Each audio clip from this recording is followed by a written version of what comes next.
What's up, everybody? This is Garrick with ACG, and I'm here with Silver and Johnny for the Best Gaming Podcast number 478. Thank you, everybody, for showing back up after we missed last Friday. That is completely on me. These guys were ready to go, but I had some technical issues, so we missed that one. And as we stated on multiple podcasts, but I just want to do another reminder, Wednesdays right now are still on a hiatus until I figure out the channel.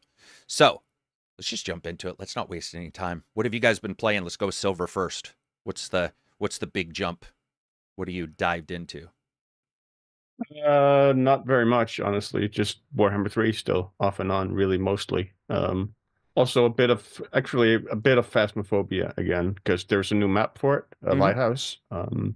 It's really good. Phasmophobia, what kind of game even is that? I haven't played that. I don't think I played that. It's kind of a like detective horror game where the objective is that you go into a house or building of some sort, and you try and ascertain the nature of the ghost that's haunting the place. And as you are trying to ascertain that, there's the danger that the ghost might hunt and kill you. So you have to balance those things. And as you're trying to discover like pieces of evidence that can help you identify the ghost, you incur you start to lose your sanity as ghost events happen, and you're moving through darkness and stuff. And then the ghost starts hunting you, and then you have to hide and run away from it and stuff because you can't fight it. Oh, damn. And it's really fun, especially when you play it with friends, because there are really awesome social dynamics with it, especially when you use like local voice chat, because you can hear each other from like across the rooms and stuff with faded. So you'll hear someone screaming in the other room when the ghost kills them or whatever. You can mess with each other in all kinds of ways. It's a game that's been consistently fun to play with friends for me for the past few years, and one that I still dust off on occasion. Reminds me a little bit of Lethal Company. Is that the other one that does the voice nearby? Where you talk to somebody and then as you get farther away, you can't hear them. It's a little bit more difficult. Is it Right. like co-op 4-player, co-op 2-player, 3? Up to 4 players. Co-op, What are you guys usually doing? We go like 3 players or so max. Sometimes it's just Lemon and me. Sometimes it's Lemon, me, and others. But like 2 to 3 is what we usually play. Gotcha. What about you, Johnny? I've been playing a little bit of League, but mostly Shadow of the Erdtree. That's been the main attraction the past couple of weeks. Is that going to die out most when people, I think, Final Fantasy 14, pops? No, I don't think I will ever play Final Fantasy 14 again. Really? Yeah. Never thought I'd hear you say that. Are you just what? I don't like the gameplay. I realized that I played like 300 hours. I know you did. This is this is making my heart Yeah. warm for the. I like the cynicism. I liked. I'm just joking. Well, the thing is, I kept like saying, well, I've already put so much into it that I have to keep going, kind of like a sunk cost fallacy. Yeah, sunk cost fallacy. But in reality, what I loved about the game was the music. Pretty much like 80% was the music, and some of the story was cool. But let's be honest, there's a lot of filler, just because of the nature of what it is. Right, it's an MMO, so there's a lot of just talking to this person and then talking to them again slightly over there after killing 20 mobs. Right. And the reality is, I just kind of like stopped lying to myself. I don't enjoy the gameplay. The having 20 things I have to hit in perfect succession. The moment to moment is not enjoyable. At least the classes that I played didn't have a dynamic like rotation based on something that was happening. It was always the same sequence of buttons that I had to press. Right. And so many, right? I mean, you have like a crazy amount. So it just kind of became mind numbing to be pressing this same sequence of buttons over and over without any because some classes do have to react like, if the enemy is doing something like this, then you should do this other rotation. And there's like one variation, but that's pretty much it. So I kind of realized I don't like the gameplay really. at a basic level. And then it was always a single player game for me as well. So I don't have I think for a lot of people, that is a social thing where they jump in and, Yeah. they're goofing around and limza, laminza, whatever. I never had that. So for me, it's purely like a single player thing. And if I'm not enjoying the pacing of the story, or if it feels dragged on, and really mostly what I'm enjoying is the music, I can enjoy that without, Right. Yeah. putting in a ton, like hundreds of hours. Put it just on the to playlist. get through it. Yeah. All right. Well, let's break down a little bit of the Erd Tree. We'll talk about the difficulty and stuff like that. But what are your first thoughts of Erd Tree? Well, it's evolved a little bit. First thoughts. Well, it looks incredible. The new location is amazing, and I keep being surprised and impressed as I'm progressing to finding like different things they've done. Right. And I know people criticize them for the copy paste, but the reality is there's a lot of brand new creative stuff in there. Some amazing locations, and you go into a dungeon and that leads into a huge open area. It's like, it really is huge. I think it's not unfair to say it is by far the biggest DLC they've ever done. Right. So yeah, I absolutely love the exploration in it. It does bring me back to the feeling of playing the original game for the first time and just being like, whoa, the big areas and everything. Yeah, I don't know, man. I mean, it seems like it's exactly the DLC most people wanted. We'll talk about the difficulty in a bit, but I haven't really heard any big complaints other than some performance issues there, which, I feel like that's just sort of their thing when they release a game, whether it be Bloodborne or whether it be even Sekiro had some issues, and certainly the original had some issues. So it's like, it's not too surprising, but it certainly feels like everybody really is like Elden Ring as well. Yeah. Elden Ring was Greek tragedy. Red Wolf, $5 super chat. So glad to see you guys are back. My favorite podcast. What are some of your favorite side features in games? Cleaning guns and Red Dead 2.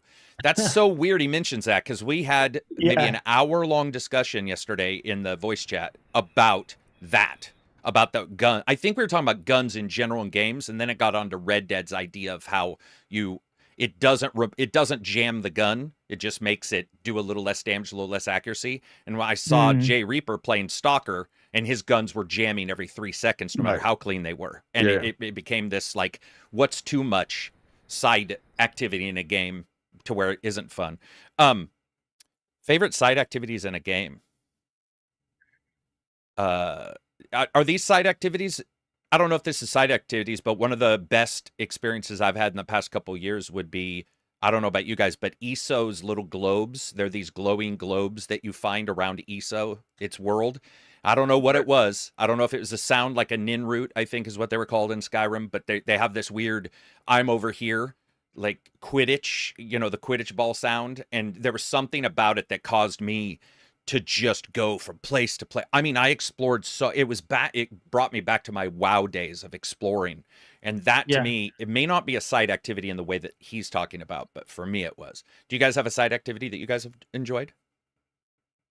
I have a few. I always think back to GTA San Andreas and like going to the gym and stuff. There was, Pump and Iron. I forgot. You didn't have to do it, but it was fun. Right. I kind of had a routine about going, and then I think more recently though, maybe like the suits in Spider-Man. Would that qualify? No, like that does, because they're not required. So. But you get them, they do different things. Yeah, for sure. And I would do, like, every time I would start a new mission, I would put on a suit, almost like I'm suiting up for the mission. For that mission. That's awesome. Yeah. The loadout, the Spider-Man loadout. That's cool. What about you, Silver? Do you have any that, like, even if it's like an older one? I think the Legend of Zelda games always had really interesting or fun side games, from like fishing to all kinds of other stuff you could do, like treasure hunting in Wind Waker. There was always a lot of like fun stuff to do, sometimes quite inventive, sometimes quite creative, like ways to that you were like chasing around pieces of heart and stuff to get more health. Yeah, that's one that kind of sticks out in my memory. All those some of those little mini games. Some of them weren't very enjoyable, but quite a few of them were. That's what I was going to bring up, is that, you know, that it for me, I almost never find a mediocre minigame. I'm either like, okay, I really like this, or okay, this does not speak to me whatsoever. And I'm not going back to it. Yeah, good question. Thank you very much. We also have some questions from patrons, which we're going to get through here real quick. The Vast Deference, who's been a podcast and patron for a long time, because I recognize that name, says, what do you guys think of the Concord previews? I also stepped up my patron pledge, had to drop some others, but they seem to be filling every video with huge ads. Starting back. Done with that shit. I paused my game to be here. I get that joke. Let's see here. I don't know about you guys. I don't know if you've seen the Concord previews. Concord, if you don't remember what that is, it's that hero game that's coming from Sony. I'll just say that it's nice to see people talking positive about it, but they are previews, and it is a sectioned off. Same thing happens when I do a preview. I always tell people, this doesn't mean it's going to be great. This is just sort of what I played, what I experienced. Concord had some positive. I saw a lot of people saying this feels like maybe a 1.5 to the hero genre, where the other ones have felt just like ones, a copy. This feels like it's got a couple extra pages. It's the next chapter. We'll have to see. I'm not really delighted in what I've seen of it so far, but yeah, I mean, it is what it is. I'm looking at it right now. I'm literally not seeing anything that's pulling me in from it. Dude, it's so weird, because you always hear about catfishing, somebody making themselves look better. You go on a date and they're not.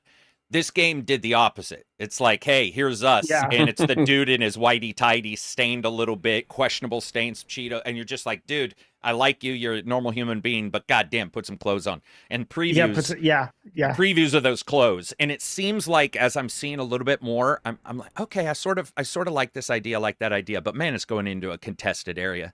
Overwatch, of course, too, has, been somewhat of a disaster. So it's got that going for it. But I don't know if it's, I don't know. Okay, I'll ask you guys this. Let's say you're a sports star. Let's say you're a track runner and you're consistently number 3.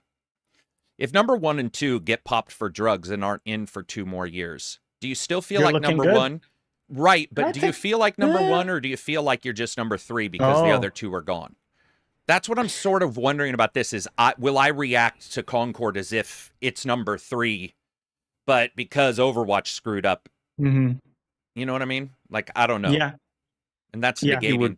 Go ahead. I mean, assuming that you weren't also taking drugs and just hadn't. Yeah, no, I'm assuming that. Yeah. Yeah. I think you would feel like. Okay.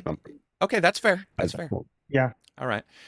It's going to be exciting to see that game come out, because I don't know. I don't see any drive for it, as in from gamers. I haven't really seen anybody who wants to give up whatever they're playing. Yeah, and I would agree. And it's also not free to play, right? So it's not like yeah, is that one the one that's coming with the I think you're right. I think it's like it's like 40 or 60 and then everything's cosmetic. I think so. And we know what that means, right? Red shirt, black shirt, brown shirt, blue shirt. Yeah. And then your cosmetics look phenomenal.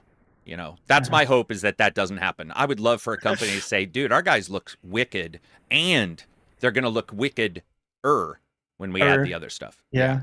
Raspberry, $5 super chat. Have you guys seen the new Souls-like game, Intria? It's hard to know exactly. Yeah, Inatria. I have. I did look. What did you think?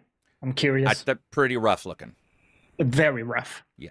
I would agree. I mean, that is it looked very rough around the edges. Yeah. At Anti-Sky, SEK 27 super chat, Johnny the Goat.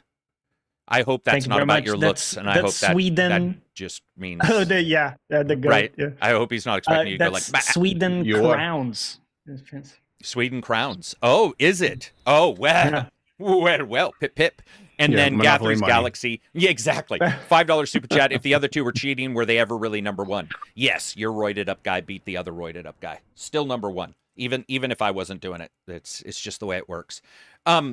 moving on from there for Concord, I am excited to check out more of the stuff after the previews, but we also have some other questions, so I'm going to throw these in super chat, like I said, so we can get these. Nothing against doing them, obviously, but we have some news to cover. But we've been gone for let's see, we missed just a 1 week we skipped, right? Dude, it feels. I feel like the lady in Titanic. It feels like it's been it feels longer, it's been man. 87 years. Marshall, who's been a patron since the first day of the podcast, says, Carrick, with so many big YouTubers leaving and so many reporting massive losses in video views since January, have you thought of quitting? No, but I will tell you guys this. I figured something out. I think I talked about this last podcast. We'll just cover it quickly. Because I didn't do sponsorships when the views went down, I didn't see a massive drop in money. So it took me an extra 2 months to figure out what was going on. And I got to say, that has been... It has always helped me with companies who know that I don't do that. In fact, I had a guy who wanted me to review his game, and he said, I saw on your Twitter you don't take codes, so I'm just going to give you a link. And I was like, I will if you give me if it's early, but if it's on time and you want me to check it out, check it out. And I got to check it out. And so it helps me on both sides, and it has actually helped me here because I financially am set up in a way where I take a little bit from Patreon, a little bit from YouTube. And because ad people aren't looking at my videos going, oh my God, you're getting less views, because everybody is currently. I mean, we're talking half for a lot of big video game reviewers, websites. Doesn't harm me as much. It still sucks because you want people to see your shit, but it is what it is. And I want to say thank you very much to Marshall, who's been around forever. Appreciate you sticking through all the weird bullshit that we've done and missed podcasts and stuff. You're definitely awesome. Mikey says, Lost Records is delayed, Carrick. You can't be a 17-year-old girl until 2025. What will you do? Oh, that's the Life is Strange one? Yeah. Okay. I like the, I don't know if you know which one, Silver, but it's like Life is Strange, but with like 1980s mixtapes involved in the music. It's like a flock of seagulls. Right. So it's all based in that Stranger Things time frame. I'm sad that it's delayed, man. I love that. I like those kind of games. They're like one of the best things ever. But they're probably only for me, maybe, and Johnny, maybe. I don't know. Silver, did you do Life is Strange? I'm sorry if you have. No, still like that. It's still the guiltiest one, guiltiest member of my backlog club. Your backlog, the old backlog coming back to bite you, coming back. And it is the guiltiest member because it is also for me. Frankly, I would enjoy it. I know I would enjoy it when I play it. Yeah. It's just a question of actually getting around to doing it. Next up, Z-Trek Knock 50. That's Norwegian kroner. I'm just joking. Those are two different places. What's Knock? Does anybody know? I think it might be Norwegian. But it's not kroner, right? It is still cool. Is it kroner? Okay. Cool. Hey, look at that. Look at that. Wondering about getting a Steam Deck, but afraid the hardware will soon be obsolete with newer games. Am I right to worry?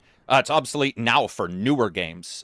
You just have to realize that when you get the hardware, just reset your thought process to what your expectations are. It'll play some newer games, but it'll play them at a frame rate that's quite low or performance that's quite low. But that's okay because it's a different kind of thing. It's a handheld. You shouldn't expect a bunch of shit. Yeah. So, I think that's completely okay.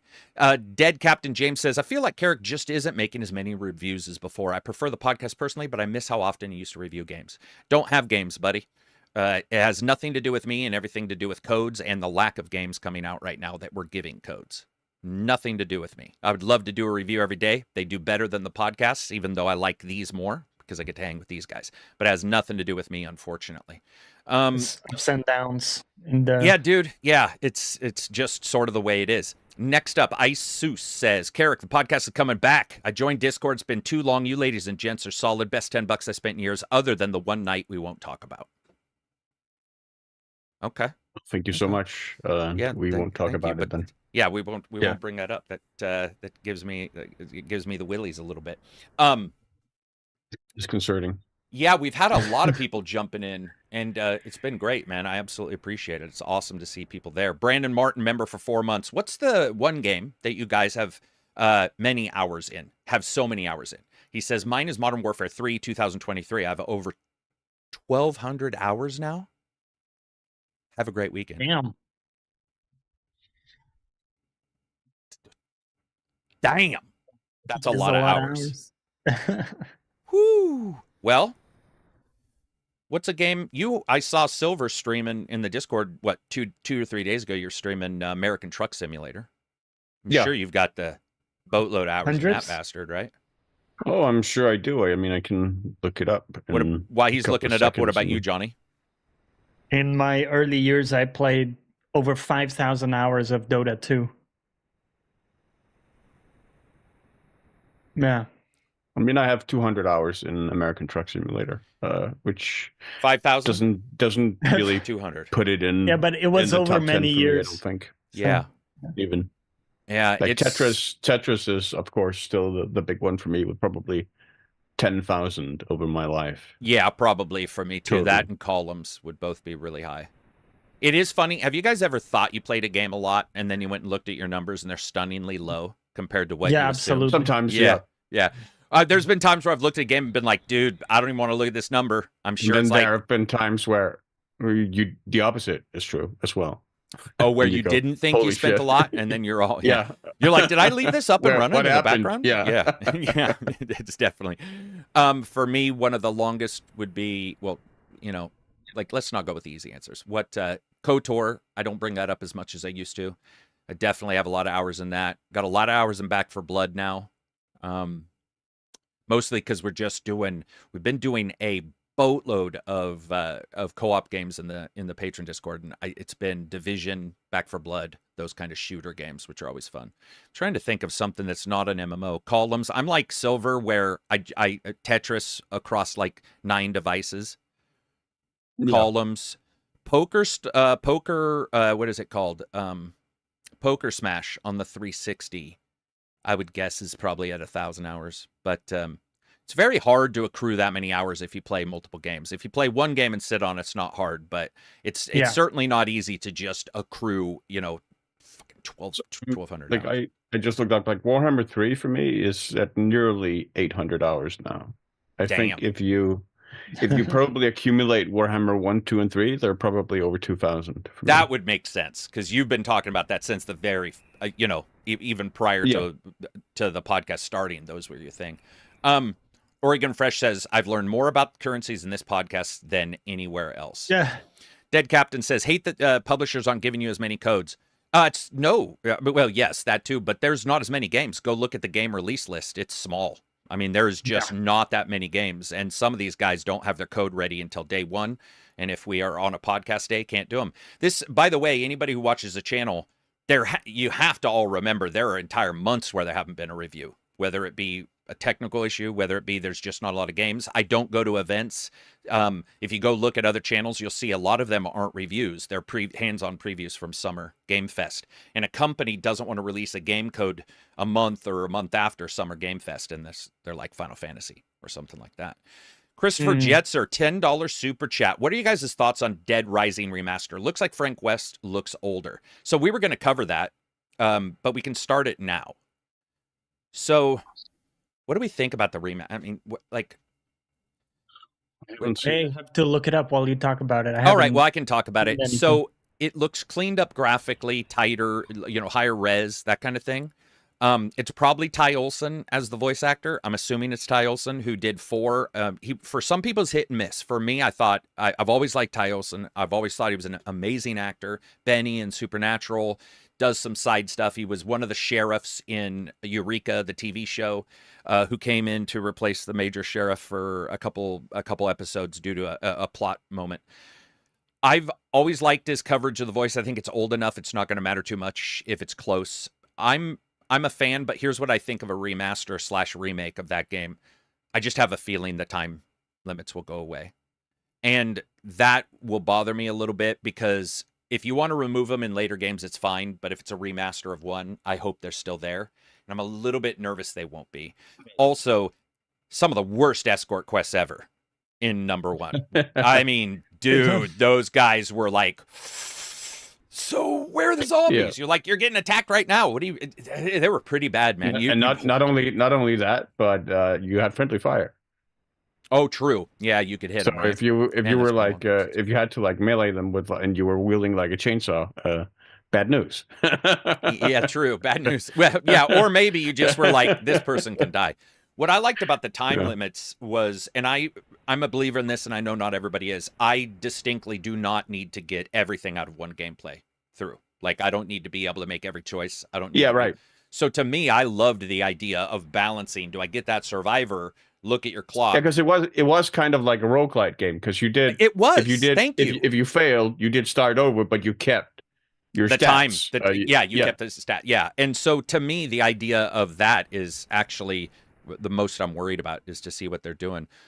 Also, and if it is Ty, I mean, he just has to nail the "I've covered wars," line. Right. From Frank. Yeah. His little one-liners in the cutscenes are some of the best. And that's the writing, right? I mean, I love the guy who did the voice acting, but I think that's very much the writing. And Ty can nail it. Ty's really good at that.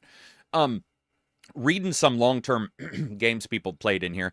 The Deagle said he has 45 hours played in OG Modern Warfare 2. Froderick says, I probably put in decades on Asheron's Call. Hey, I'm an Asheron's Call fan, and I know number 2, probably the same. Man, like, the amount of hours in that game are high. Third Turd says, Diablo 3 for me. It's over 2,000 hours total across multiple versions. Also, if you guys get a chance, make sure to review us on Spotify and Patreon. I forgot to say that. Kel says, my played time in WoW is probably measured in years. Damn. Z-Trek says, I felt 300 hours in Skyrim was too much. J.K. Richardson, that's Big Mac. He says, I only have 21 hours in Euro Truck Simulator. I do only play it on Friday night. Oh, that's cool, though. You've got, like, your Friday night game, almost like going out with your chaps or something. That I like that.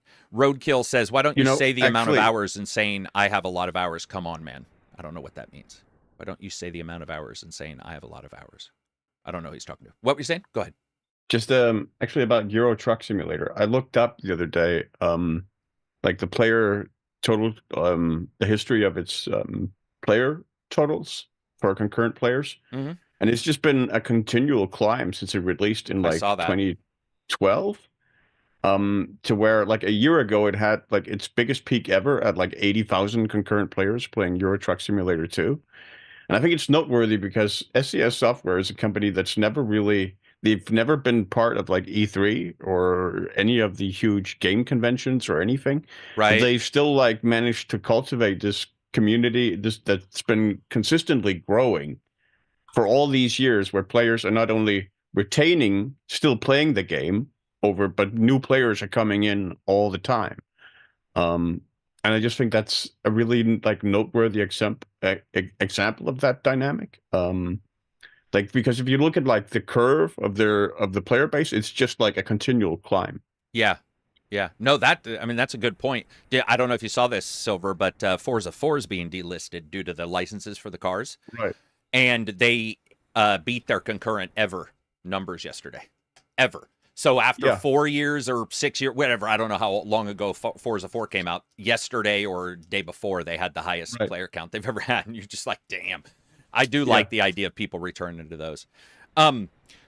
Somebody had said they didn't get a notification. Yeah, I didn't send notifications on this one other than the post itself. So I apologize for that. Pipeman247, $10 super chat. Been super busy last couple weeks, so just stopped by to thank you for what you do. Shadow of the Erd Tree has taken over my life.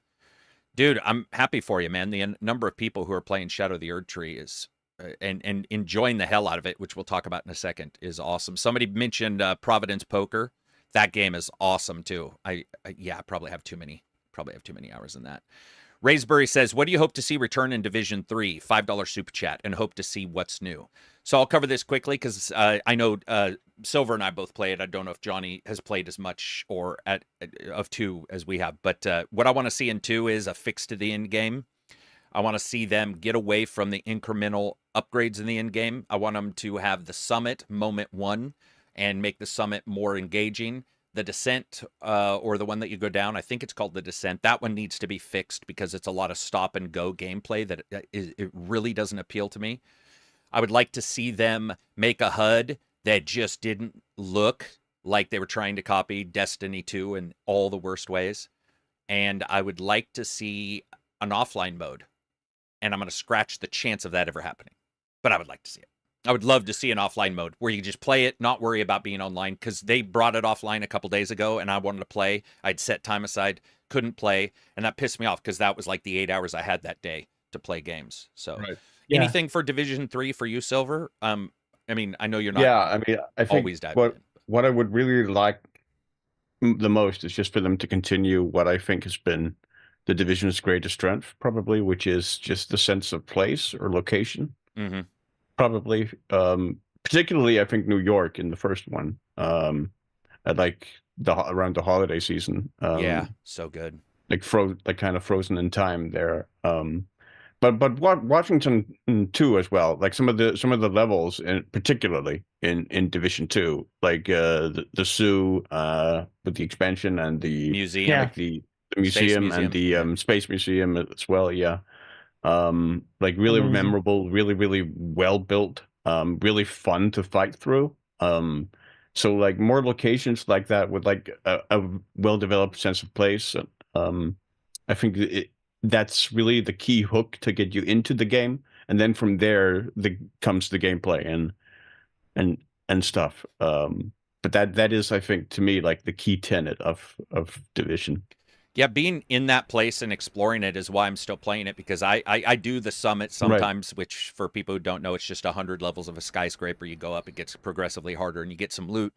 It's okay, and I love it as a side, and I don't want it to go away. But to me, I just like running around saving people, and it's something Destiny 2 is missing. So when I'm running around Destiny 2, I'm just like, it's all bad guys all the time, just spawning in. And with Division 2, I can sort of lie to myself and be like, yeah, he got kidnapped for the context 40th to time. It. Yeah, but I'm like, I'm going to go help him again. And so that open world gameplay is great. Johnny, did you have much experience with Div 2 or 1? Yeah. What are your thoughts? I played quite a bit of Division 2. I love the game. It's one of my favorite like multiplayer games I've ever played. I think there are two things that I disliked in it. One was the inventory system, and I know they've improved it over time, but it was always a bit of a pain. You know, it's worse because I was often playing with people, and I would have this moment where I'm playing catch up, where I'm having to do this inventory management while my friends are, you know, they're going somewhere else or they're ready to go somewhere else, and I'm kind of like pressed for time and never really finding the time to fully put my inventory in order, just because it takes a lot of time, right? You pick up a lot of stuff. It's hard to sift through some of those like upgrades where you needed different collectibles and stuff like that were hard to track. So I would like an easier thing. I think also like the weapons weren't easier to determine if, you know, something was better that you just picked up. Absolutely. Very often. Yeah. We'll have to play, dude, because I play all the time, and I play like you. What I do is I do 3 missions, and then I call. Yeah. I just tell everybody, we're going to do inventory. Yeah, we're not doing anything else. Go back, figure shit out. But I agree with you, dude. When I have 10 UMPs and it's different, you know, and I'm sliding a cursor across them to see which one's better, and they have like, compare. Well, but the compare this one is like plus 10 here, but then this one. Yeah. Like, yeah. And the loadouts, the way they do loadouts is fine. It works, but they have a lot of soft cursor buttons, even on the mouse and keyboard, which just disturbs the shit out of me when I hit tab and it's like just to switch something. I'm like, what, dude? What do you? Why is the inventory like this? What? So there's a lot of stuff I would like to see, and I think that like Silver said, the sense of place is one of the best in the business when it comes to a service game. The other thing that was a pet peeve of mine is the holograms. There's something about holograms in games, just in general, that I despise. There's nothing less engaging than like a radio-y voice so it's always shit audio, right? You can barely make out what people are saying. It's like people aren't moving because it's a frozen picture of a hologram of something that happened. None of it ever felt meaningful to me, or maybe I just didn't care enough. You know, like the other stuff, the hologram reconstructions of the locations and stuff, like the investigations. Yeah, and I was impacted by other things like the world building, the places, and like, you know, some of the people, but the holograms just never never worked. Okay, I'd if we like did to play just together, we would have to not. figure out how to do it then, because I love those and I listen to each one and stand there listening. So if No, we I decide don't to mind play, sitting through them. I just don't think they're good. It's Yeah, fine. It's yeah. just it's like anything in the past that's an audio recreation, even if it's a little visual recreation. It's yeah, like if because you're you in the have to middle of a sit gun there, battle. you're just Yeah, sitting there listening to this. yeah. Yeah, I get it. Yeah, I can feel that. Damage code $5 super chat. Yo, I'm a little late and try to catch every podcast. Have you guys seen the new trailer for Streets of Rogue 2? The first one was awesome. I have not seen that one. Have you guys seen it? No. Yeah, haven't seen that one yet. There's been a lot of trailers that have come out in the last couple weeks that I just really haven't had a chance to jump into or Yeah. check out. And then trailers lately have been, there's been a lot of issue where I look at the trailer and it might be their new editing style that we're seeing from some of these trailers, but an inordinate amount of cutscene and then a little bit of gameplay, and then it's hard sometimes to go, is that the gameplay, or is that a rendering of their expected gameplay? I'm sure this game isn't like that. I'm just talking about all trailers combined. But no, I haven't had a chance. Roadkilla says, hit the like button. Yes, please do. Nyack, 449. I don't know the number for that. I don't know that thing, but thank you very much for the super chat. I don't know the amount. Somebody will have to tell me what that amount is. And then Frankie Donuts, $5 super chat. My fave is cracking open a supply closet. Yeah, feels good. They got good sounds. That would be one thing in Division. It's got that click. It's got that. It's got something very tangible to the sound effects. Yeah, those are good. So speaking of trailers, Space Marine 2, I think, actually nailed their gameplay presentation. For the game. Which did? They did. Space Marine 2. This was like 3 weeks ago. No, well, like 2 weeks. Was there 2 a weeks, new I one? think, or like a week and a half ago. I think there was even a new one here in the last couple days, but it felt a little like it was the same stuff. I haven't really got to jump in and see it all, but yeah, they've done a good job. I think people just want to play Space Marine 2. Like, I think we're all pretty under the impression that it looks like, what we want to see. Brad, who is a patron for 5 years, says, Brad, what did you think of the Veil Guard now that we have more data? He's talking about Dragon Age. I saw the character creator. I've read a bunch of stuff. I'm intrigued. That'll be the highest level of excitement from me. Intrigued. Anything else from Veil Guard you guys have seen? That's the Dragon Age. Nothing recent. Yeah. It's coming out this year. I'm trying not to hear too much about it because I do want to go in a little blind. And I think I am already intrigued by it. So I am going to get into it when it eventually releases. So I'm trying to sort of keep semi-blind on it a little bit. Yeah, I'm watching. I would say I'm like you in that I watch the bits that really intrigue me, but for the most part, I just, since it's coming out this year, if it was longer, I probably wouldn't. I would probably investigate even more, but because it's this year, supposedly, it's like I'm just sort of sitting back going all right, you know what? I'm just going to let this go and sort of look at little bits, and from what I've seen, it looks interesting, but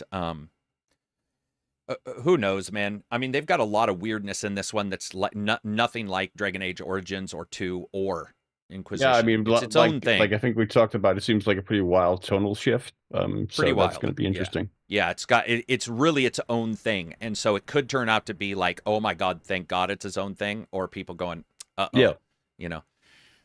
They haven't really had a game other than Origins. I think most people feel this way. I think Origins rests a little bit of its popularity just on the Origins, and the rest of the game wasn't as lofty as people remember, but that's beside the point. I do think that there is no one game they're going against either, because Inquisition had some good things and some bad things. 2 had a couple good things, not many, but 2 had some good things. I liked Inquisition quite a bit. I liked Inquisition more than 2. Oh no, unquestionably, me too. Okay. Just making sure I was not all that fond of 2. Yeah. Nyack 449, the same thing. Squiggles, we'll call them. When do you guys think Forza Horizon 6 will be announced, and where do you think it will be set? I want it very badly to be in Japan. Yeah, I think Japan's a good. Yeah, Japan could definitely be a solid location. I feel like Japan's the way it should. It's their get out of jail free card. It's been a while. I just think now would be the time to say, let's do Japan. and go ahead and I'm kind of nervous it would be like fix a Dubai. couple things. Oh, really? Yeah. Somewhere like I that don't we know. just nobody expects. Yeah, Toledo, Oregon. Just somewhere that you're like, whoa, what the hell? I don't remember the exact locations of every single one of them either, but I know that only 3. What are we on now? 5? Yeah, we're on 5. Forza Horizon 5, I think. So 3 of them I've liked their locations, and 2 I've thought were okay. And then the DLC for 4 or 5, the snowy one, Snowy Peaks or Mountains and Snow, whatever the fuck it was called. I really like that DLC location. The locations have to speak to me. You know, they France have to could like. also be really cool, like particularly yeah. like southern France, like the Riviera. Yep. Oh. Yeah, it's not just Japan, right? Like there are many places you could post that, especially because their worlds are Or Italy, massive. like the Amalfi Coast or something. Yeah. Also. Let's see. Next up, Jor Knock 50 super chat. Just won a game of League of Legends after a 5-loss streak. Now it's time to order some fucking food. Good game. Congratulations for winning. That's a celebration right there. Whenever anybody feels that celebratory that they have to eat right afterwards. Let's see. What else do we have? Sister Mister says, never change, man. That is it. Peace out. Well, thank you. Appreciate that. We won't. Or we will. Tomorrow, I'm going to open up a science channel. That's all I'm going to do is cover science. Moving on from there, let's talk about Erdtree. So Erdtree, they patched it so everybody can be as good as journalists, as one of the headlines says, which cracked me up, by the way. But so that game's, it's come out. It's been, talked about with the difficulty thing. There's been people saying get good, people saying, it just doesn't feel or didn't feel right. It's been patched. How did you feel about the difficulty, Johnny? I mean, for someone who is, I do okay at the games and I beat them, but I'm not like amazing. I wouldn't say I'm like gifted by any means on those games. I would say, yeah, it's hard, and it forces you, in my opinion, to figure out whatever you can use in your favor, because enemies deal a lot of damage compared to the base game, and that's also intentional because you can pick up these little buffs around the world to become stronger, right, to resist damage and deal more damage yourself. So it incentivizes you to go out and explore those and then come back to the boss once you've done that, because you're going to be noticeably stronger. I like how they show it very clearly in your stats, how you're getting tankier by picking up those buffs. You can see your damage negation for different types going up, and it's marked as only affecting the DLC area, which is pretty cool. I like the way that works, and I like that it actually forces you to kind of figure out how can I get some more damage negation. The base game didn't really force me to have to dig in and look at like the talismans and stuff, because you just end up being very strong as you level up naturally. But with this one, I would say the bosses seem to have less openings compared to the first one, and they also deal a lot of damage. That's the thing.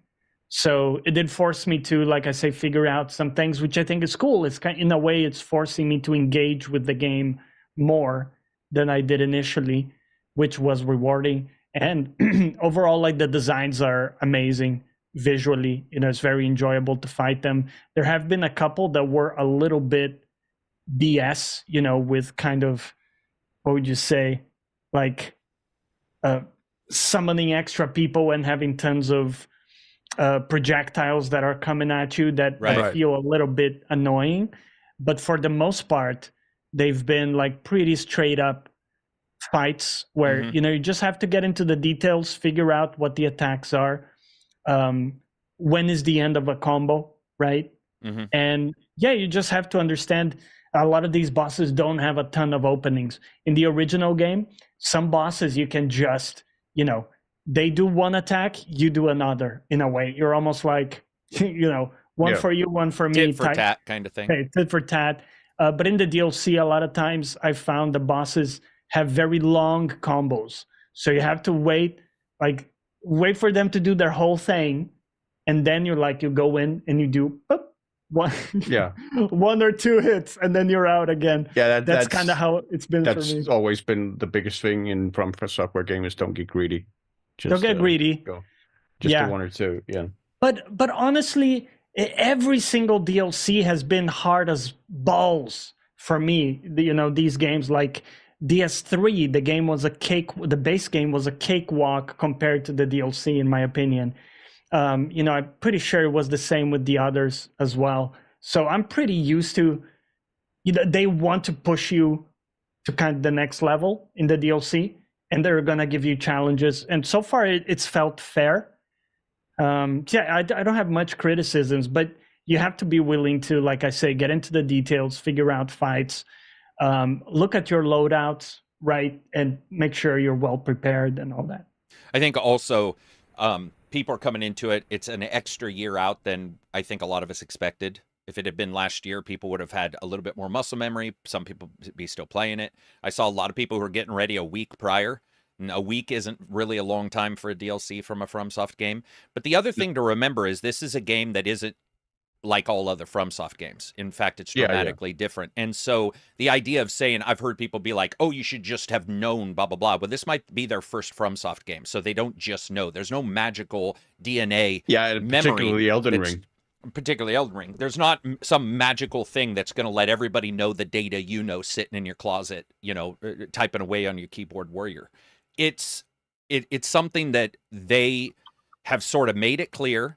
They said this is going to be more difficult than, or it's going to be very difficult even for people who've come back. They did, as Johnny said, one of the things I felt was that the openings are not as there as maybe you might expect. Even in their other DLCs, the one thing I did take away is that the openings were not as there as the other DLCs, even the hard ones were. So that feels different.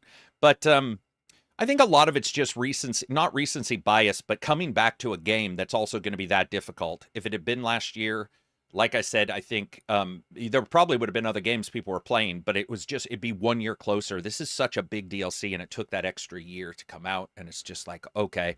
A lot of people jumping in thinking, I did well on Elden Ring. I can do well on the DLC, and it's like, yep, maybe not. But I think they did a pretty okay job. They probably could have made it a little clearer, but they did a pretty good job. I saw interviews where they're like, this is going to be hard. But they do have a different community now. That's the one thing that is on them. They have a different community than they've ever had before. This is a community, many of them more casual gamers, I guess is what you would say. And it is on them to make sure that they go out of their way to explain it or go out of their way to react to their own community.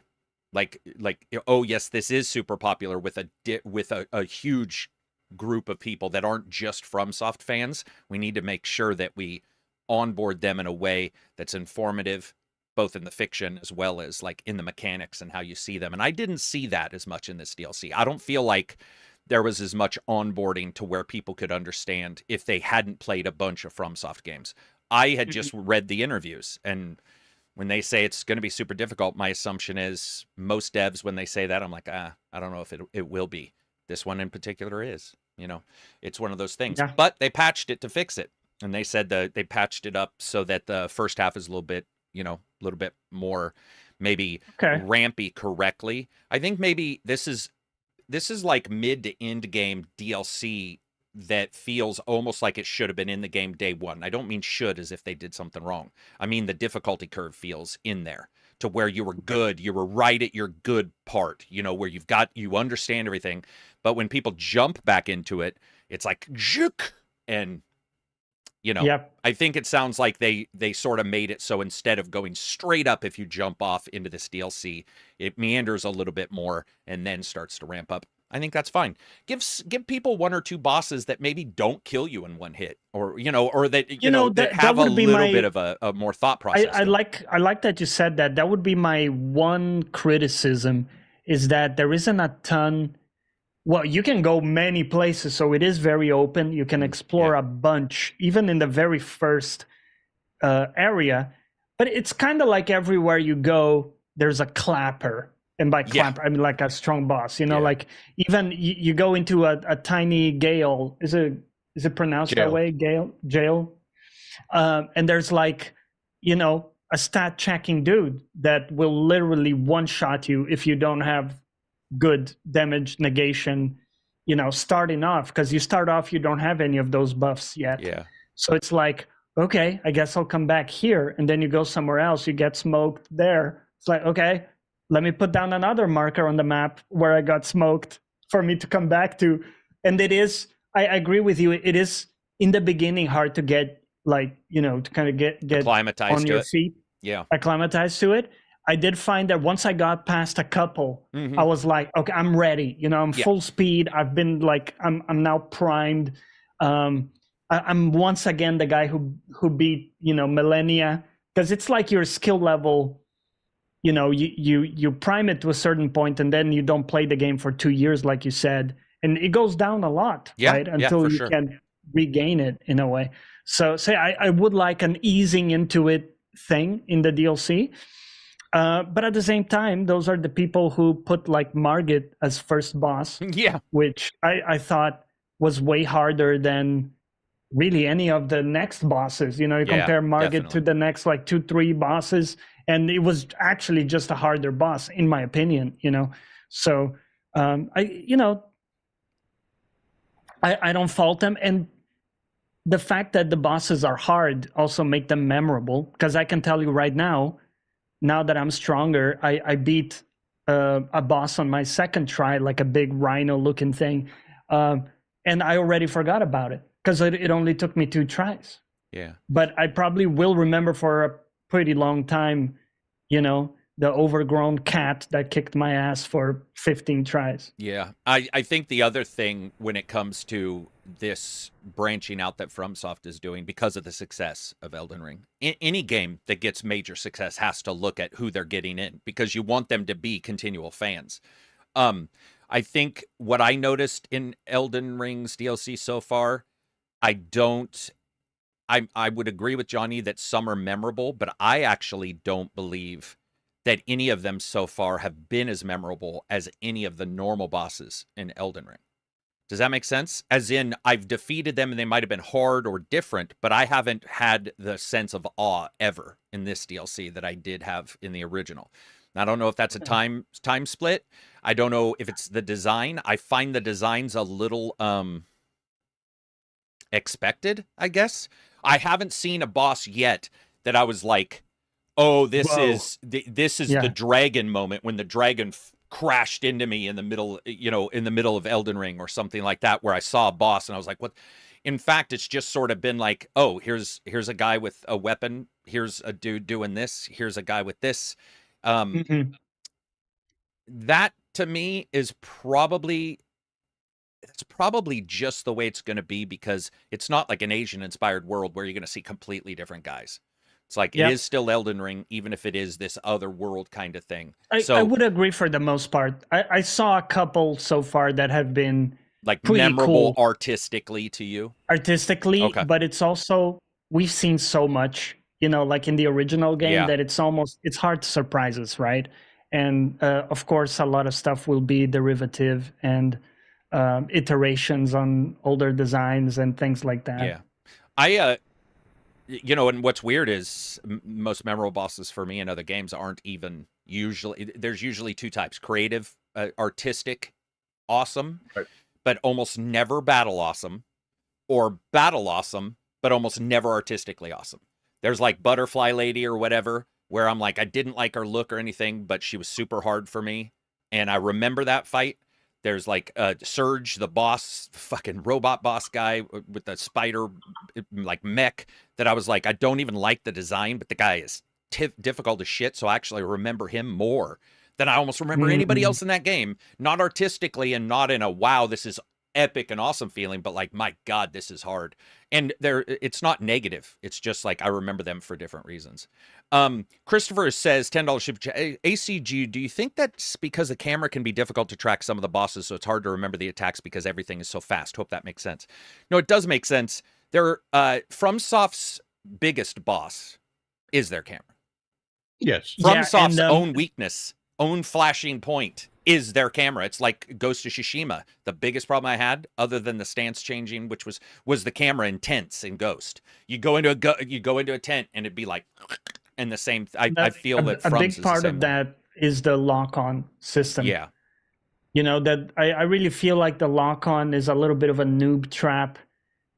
where in it the sense feels like that it should be easier, but it makes it it more should be difficult helping you. almost. Yeah, agreed. But in a weird way, if you're someone who's using lock-on because, you know, you're just not very good and you're struggling and you want help, actually the lock-on will actively screw you Agreed. many times. Especially if the center of mass, Silver, like, isn't it? Like if the center of mass is high up and you're up against an enemy, the camera will just... Yeah. if it's a large enemy in particular. It's literally unusable in those cases. Yeah, and I think that's on them. There's no excuse for it. That is something that they need to fix and work on, and they haven't fixed it yet. That is a FromSoft weakness.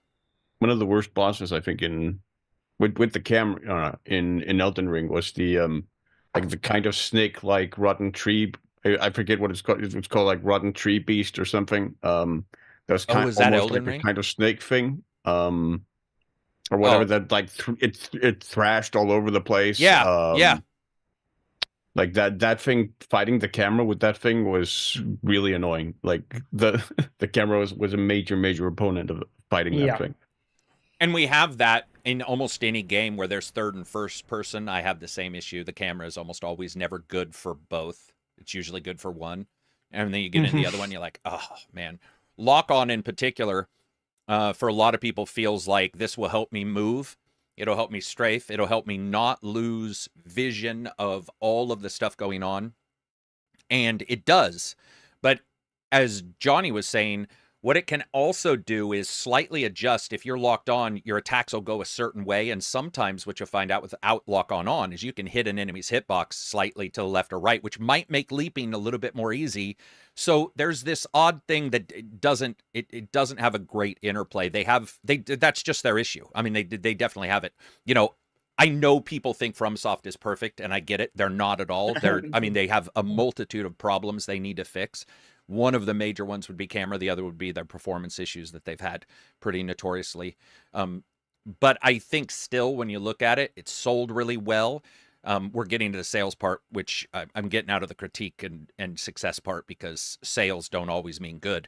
But what I'm saying is it sold really well. People seem to like it. People want to play it despite if they're having difficulty issues. And the people who don't feel those difficulty issues are there seem to be enjoying it. Really haven't heard anybody say it's mediocre or poor. It's either been I think okay or great. That's what I've heard, at least. I think the camera at this point, though, is a design choice from FromSoft. You are no way. No. Okay, give me why you think that camera would be a design choice. I think it's a design choice in the same way it's a design choice that your attacks will bonk off the wall, but the enemy's attacks will not. So you think it's in the same yes, like, this is our decision. Which sucks, by the way. And you have to adapt to it because it's part of the difficulty that we create for But you know what I discovered? Challenges that you have to overcome for playing the game. Gotcha. Because I've been using a flail quite a bit, so it has a chain. It doesn't bounce off walls the way swords do, which is cool. So I can actually get my attacks off with the flail. Yeah. I would say it is, like you said, a choice. I would say in no way, shape, or form do I think their choice is to be that clunky. I do. If it is, I very much agree with you. But I think it is. I just have a feeling it is that way, and I feel like there's a certain segment of the FromSoft fan base that appreciates it. I think there's a segment of FromSoft game fans that enjoy, getting their nuts smashed, for sure. Oh yeah, like no matter what, right? But I think that what is funny is a lot of people would just say, "Don't use a lock-on," and it's like that's not what we're talking about. What we're talking about is if you do. I would also say the reason why I don't think it's a design choice is because even when the camera is not locked on, the camera is still pretty bad. Now, there's a couple things that could fix it. One is dissolving. I would love to see more games do this. We're still not seeing this, guys. And this, by the way, could be a design choice for cheating. But you know how in a lot of games you'll play a third-person game and you turn and the background dissolves so you can still see your character? Something like Rogue Trader did not do. And that was a turn-based, and it was still difficult as fuck to play because you couldn't see your guy because they just had the world's shittiest camera. Those kind of things probably are also a decision that they make when they look at, like, okay, well, we've got this problem. What do we do? We've got this problem. I also don't want it to, it's not like any third-person game has a perfect camera either. But No. most third-person games are not striving for this level of difficulty, and I'll just put my foot down and say, if it is a design choice, whoever's designing that part is not very good. And they have a lot of work to do because there are better games of that ilk that do have better cameras that could still create the same difficulty. And it's okay to say, I know nobody wants to talk about talent. That's typical right now. Nobody wants to be like, oh, somebody needs to work on something. I will say that. I firmly believe if that's their choice, they have some work to do professionally with their design team to figure out a way to make that choice still resonate with both groups. Also, it is interesting to me that they haven't, or that companies haven't done this. If you do the lock-on, you get less experience. Or if I've thought about this before. I was talking about this with a friend going, how would you play the game? Let's say, what if you did less damage with your lock-on? Which I think in a way you can do this in Elden Ring. This is what I was getting to earlier, where if you don't use lock-on, you can hit them in certain ways. What would you guys think of a game where the lock-on was the way we assume lock-ons would work, but you got less experience for killing the enemy, or you got, or you did less damage? Because sometimes I've thought that might be, it's a lot of design. I mean, that would take somebody a long time to get right. But I sort of like the idea that, let's say if a new person comes in and they use unlock on flying enemies, for instance, I think we can all agree flying enemies in these games usually suck balls because you end up going, if you are trying to look or lock on. But like I was swatting flies. Right. I was wondering about that, like, because let's say you do less damage, it would require more arrows in a game that has arrows. So you'd have to worry about crafting, but that would let the person who wanted to use the lock on use the crafting system, engage in that, get less damage done, but maybe not be on the fucking edge of a cliff and look themselves to death, which I've done many times in those games. I'm just sort of talking out of pocket here, wondering if, like, maybe in the future we might get a game that looks at that. Because I don't know if you guys remember, Division 2 has modifiers. You get 25 extra difficulty if you turn Ragers on, which is where if you kill a guy next to another guy, they overcharge. And I like those kind of ideas. Those kind of ideas that are like, we're not going to change the base like game as much, but we're going to change this. I guess in a way you could say that they have modifiers already with alchemy in that game and spells.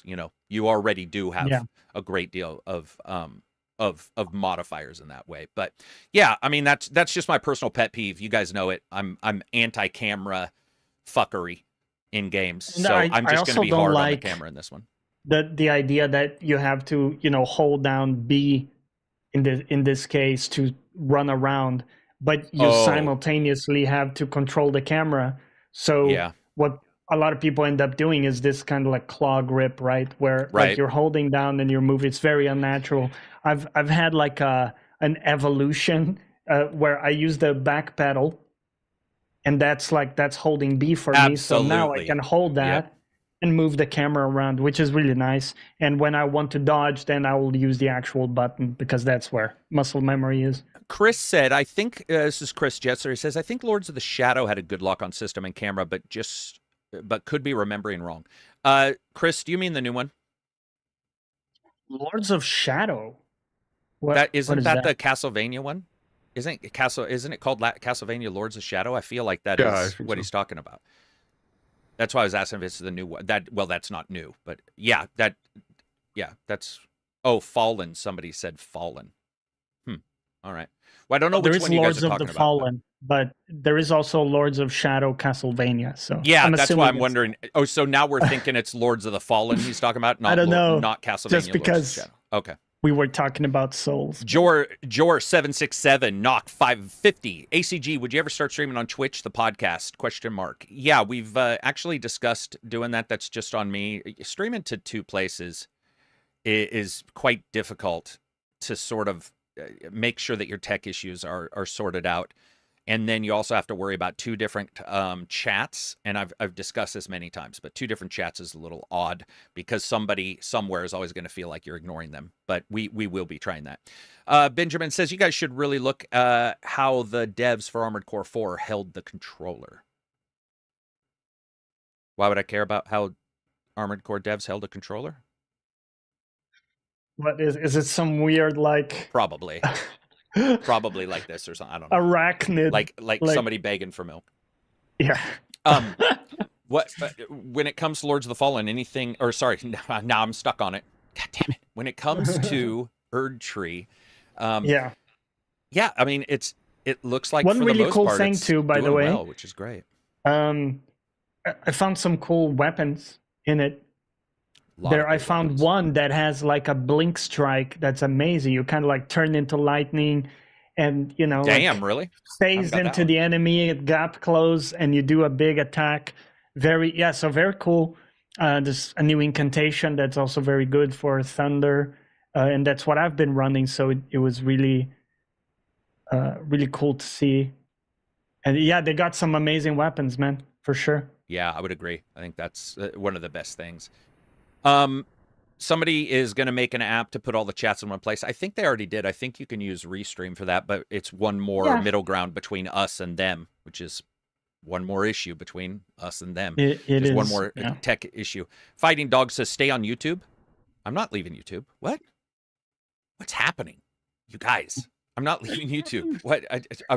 They were asking if I was also going to stream there.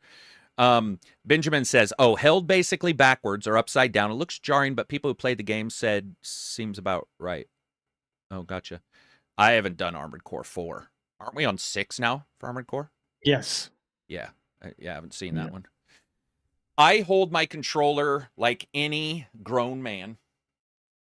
Thumbs on the thumbsticks, but I gotta tell you that I would love to see some growth in the ergonomics of those things, because either they're, I don't know if you like symmetrical or you like offset, you have both types. You've got this big centerpiece that is not used. And Sony tried to say, oh, hey, touch is going to be the thing, which, yeah, it is. You touch it to hit a button. It's the exact same fucking thing. But there's something in that centerpiece, right? There's some space there to do some things. I love the back bumpers. I think we can, I have never seen anybody say they don't like the back buttons or back bumpers. I love the idea of that. I think more of those could be useful. I also feel like at times when you hold the thumbsticks for long periods of time, either offset or even, they're not always comfortable over the longest period of time. You can obviously see the wear on an edge of the thumbstick, which indicates you're not actually resting in the normal way because you are edging that one side. You know how we see these joysticks where you can take out the thumb pads? Yep. I would love to be able to rock them by 15 degrees. So when my hand so instead of crunching my hands like this, I could rest my hands sort of in the way, but I don't know if up and down, left and right angled. work so well. Yeah. I would just, we're seeing so many different adjustments and stuff like that. I love the idea of being able to sort of figure out how controllers can jump into the future. Because I feel like controllers have a lot of wasted space. I mean, if you look at a controller, just being on it, I got the lime green Miami Vice version. Nice. But look at the center, man. Like those are hard to reach anyway, or not hard, but they're not in the line. There's not a lot going on. It's still for the Xbox. It's still I'm still a lover select. of the idea of ABC. I know most people think that's one other thumb button. I get it. I totally understand where people are coming from. I just grew up on that. But I just feel like there's a lot of space there that could be used for other things, even if it meant, I don't know, like making gamepads must be hard because they're the same fucking gamepad for the last 25 years. Because the thing is, too, like we only have so many fingers. So you could say, well, let's put a bunch of buttons there. That's why but then need to be on the back more. Right. Yeah. And it works pretty well. Yeah, I You know think the how back they're bumpers are placed. great. They feel Yeah, good. they're pretty good. They're Sometimes I think, man, I would just love like a humongous control, because I have like long fingers. So if I just had, you find your fingers doing what mine do, where they're like against yeah, each other. yeah, because they're a bit like a claw on Yeah. this thing. So I would love like a humongous controller. To just get my Better hands triggers around would it. be great. Better triggers. I don't, I'm not Xbox or PlayStation, and the trigger, I know that some people like either one. I don't care about fancy pullback or pushback or any. I'm talking about the mechanism itself. I've always felt is the weak point. Tactile thing. Yeah, like they the just feeling. don't feel good yet. And I love the Yeah. idea that some gamepads you can lock them so that they're tap tap tap. Like if you do a shooter, there's no, unless you're doing Yeah. like a SIG where or an Steyr AUG, sorry, where if you pull it all the way back, it's full auto, and half it's just semi. I love the idea of that, but in a shooter, usually doesn't portray itself very well. I would like to see them do some switches, but they're at that $50 to $60 cost range. They probably have that pretty optimized. Yeah, there's probably I some would things love there. to have some tactile feel, almost like a mechanical keyboard, where you can kind of like feel the switch. Agreed. Yeah. Oh yeah, you mean that. Yeah, because even in the Elite, there isn't anything, it's kind of like... Wait. You're doing Elden Ring Yeah. with a gamepad on the PC? Yeah. Not keyboard. How do you play your Elden Ring, your FromSoft game Silver? You using mouse and keyboard, or you using gamepad as well? A gamepad. Interesting. Wait, Okay. do you do Interesting. keyboard? Mouse keyboard? I would say for the most part on PC slotted ones, I do. Yeah. You know why? Because I hate the camera, like I've made clear. Yeah, and it so is. It is spinning bad. around with a keyboard and mouse is easier than It's a bit spinning faster, around, yeah. waiting for that Yeah. thing to go, blah, But blah, I blah, always but found the controls so awkward with They are. mouse They and are. keyboard. Yeah. a lot of they stuff are, you can do. Well, I Yeah. will tell you this. Do you know what I do, Johnny? I lock myself into the mentality of playing the keyboard as if it's only got the same buttons as the gamepad at first. So 8 to 10 buttons. That's my 8 or 10 that I use on the gamepad or on the mouse and keyboard. And then once I get better, I start looking. But like I don't use 7, 8, or 9 because those no fingers are close to those. Like to me, Yeah. that makes no sense. Absolutely. So weirdly enough, when I'm playing, do you guys have numpads on the side of your keyboards? Yeah. So let me tell you a little magic, and I don't know if you'll agree. There's 2 things you can do that I've done. First is you buy one of these for $9, which is 3 keys, and you Oh. put them beside the numpad and you hit them with your thumb on the mouse. That is awesome. But I've been doing it. I don't have mine plugged in. I actually do the plus, minus, and enter keys as something else. So when I'm playing the game, I can just use my thumb and tap the enter button. And so instead of having a mouse button be heal or a button on my left and right, when I'm running around, I don't want to hit a heal button or a grenade all the time. So what I do is I have the enter and plus keys bound as something else. So I could, because I'm pretty close to my numpad. Not, I don't hit it, but I'm close enough that if I need to, I can go tap. Yeah. So you have your mouse in your hand and then you're tapping yeah, on the numpad. Yeah, I never have it on something I need to do right away. But if it even inventory or something. Okay. And map. So if you look at the way your hands are, M is way over here. So to me, my map will be the plus sign. So I can be playing it, go pop and hit the mouse. Now I'm not saying that that's some perfect way. It's just for me as I've played, I'm always like, well, I've got these buttons on the mouse, but there's sometimes I would never have thought. Sometimes they're not that. comfortable. Yeah, so I've been doing that, and it's fucking been phenomenal for the buttons that are in this dead zone of your keyboard, like your U, I, O, P, J, K, L, N, and M, where I don't want to crink my thumb over, and maybe I'm moving at the time, and I want to hit that button. And usually it depends on the game. Is there something with the game that I need a button that's mid speed, not super fast to hit, but I don't want to move my hands away. It works quite well. These are awesome too. The arrow keys, that's the active part. Do you use the arrow keys? Yeah. Yeah, the arrow keys to me, I like to use. Insert, home, in, page up, page down, delete stuff. Those are keys I use for other functions as well. I hope I don't unplug shit. I have replaced my black keys with white ones on buttons I hit a lot. So if I hit a lot of keys on a certain game, I will Right. switch it out. Let me make sure I didn't just hit a button there. Can we all say something, Johnny? Yeah. Okay, because my button, it said, we can't hear you. But anyway, yeah, so I've replaced all the keys on my keyboard that I hit a lot with different colored keys. And that way, like at night, I don't have to have the light on. I can just see the difference between the white and black from the monitor. Those always work. But Yep. WASD, ever heard of it? WASD is awesome. I still use that. I know one of my friends plays WASD, but uses the keyboard keys still, the old style, up, down, left, right for his movement. And I'm like, God damn, son. That'd be uncomfortable as hell. I don't know. But I've used the arrow keys since I first played Blake Stone, way back in the 90s, on a PC. I just found it a lot easier than WASD, because with WASD you have all the other keys nearby. Yep, you definitely the do. arrow keys, you have them isolated. That's the other thing it also just makes sense to have used the arrow keys to me, because it's left, up, down. Yeah, right. Yeah, onomatopoeia of buttons. Also, these things you can put on the left side too, so you can have them near your control keys and stuff if you want on the left, which is always nice. And it's super cheap compared to buying one of those big ass fucking, crazy ass keyboards. I've seen people with like the 9 macro, two lines of extra keys, and by that point I'm already like, I don't even hit F5 very often. I'm not hitting F14. Moving on from Elden Ring, is that all we've got for Elden Ring? I think so. Yeah. Okay. It's pretty good. Pretty great. Next up is CDPR has stated that their new Boston studios means Cyberpunk 2 will be more authentically American.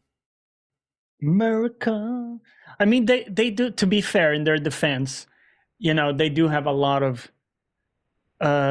like pretty much everybody in the studio seems to be heavy European, with like heavy European backgrounds and everything. So, yeah, I guess my question would be, though, Johnny, for a Cyberpunk game, what are you getting from being in Chicago or being Boston? What are you getting there for a Cyberpunk game that makes you more authentically American? Because doesn't that mean I need to move to Japan if I wanted to do a Japanese game, or I needed to move to? I don't know what you're getting from that. Can't write fiction about a different. Well, I mean, you are. Yeah, I mean, you are getting that experience. I mean, that doesn't mean you can't do it, but it's going to provide a different perspective. Like you're going to get a different perspective from a writer who's disabled and knows that experience. Oh, they're not saying that though. Who hasn't been? I don't think they're saying that. I don't think they're saying they're hiring all people from Boston. I read it as they're moving a studio, that studio will be people that work for them currently. If that I see what you're saying, Silver, and that's what I thought originally. But now remember, this is just an article, so I'm not saying they're right or wrong.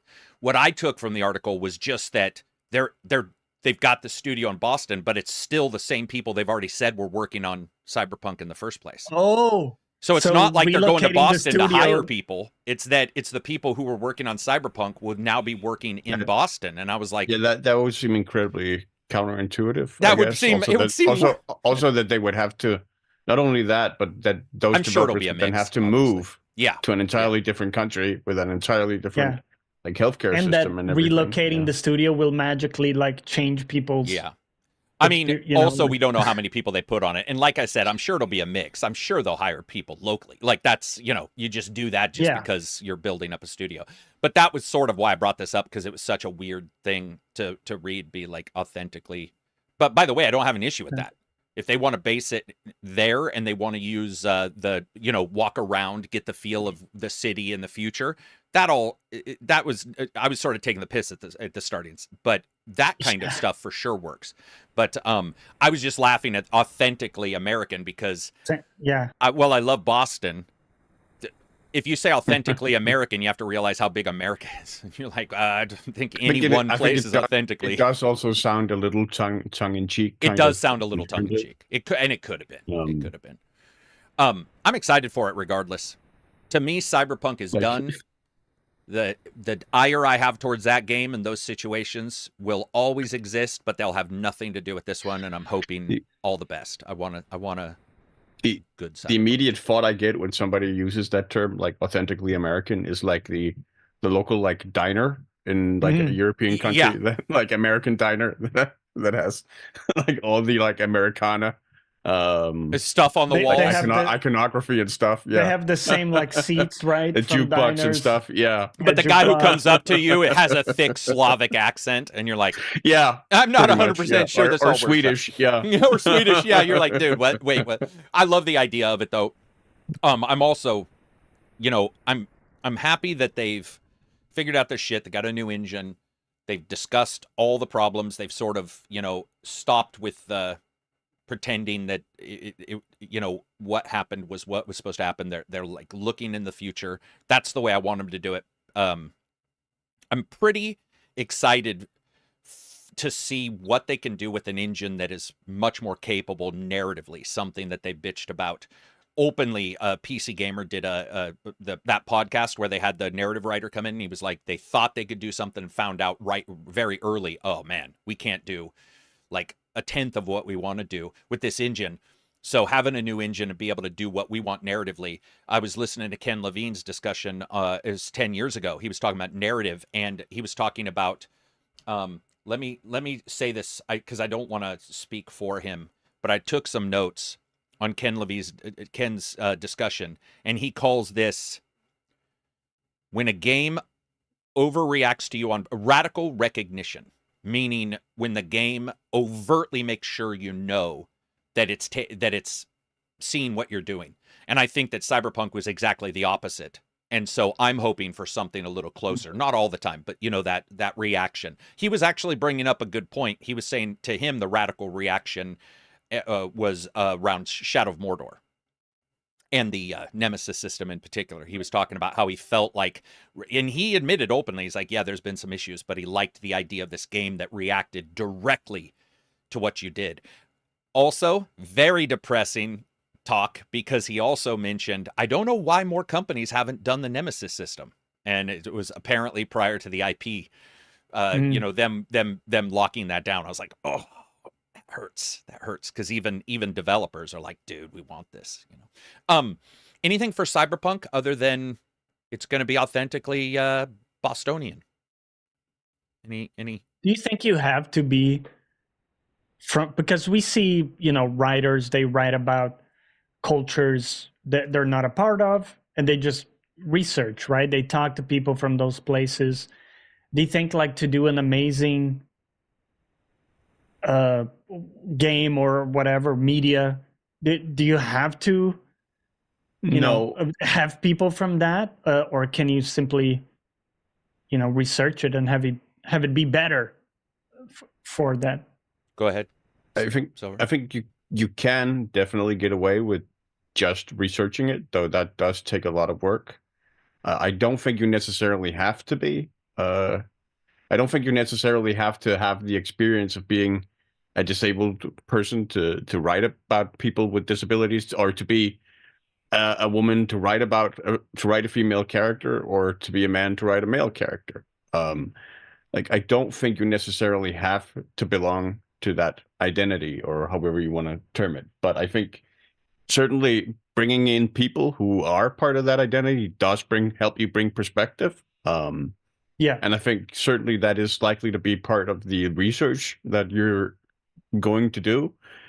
And I think you do need to approach it with a certain level of mind and a certain open mind and a level of respect. But it's certainly possible to do it without being part of it. I think also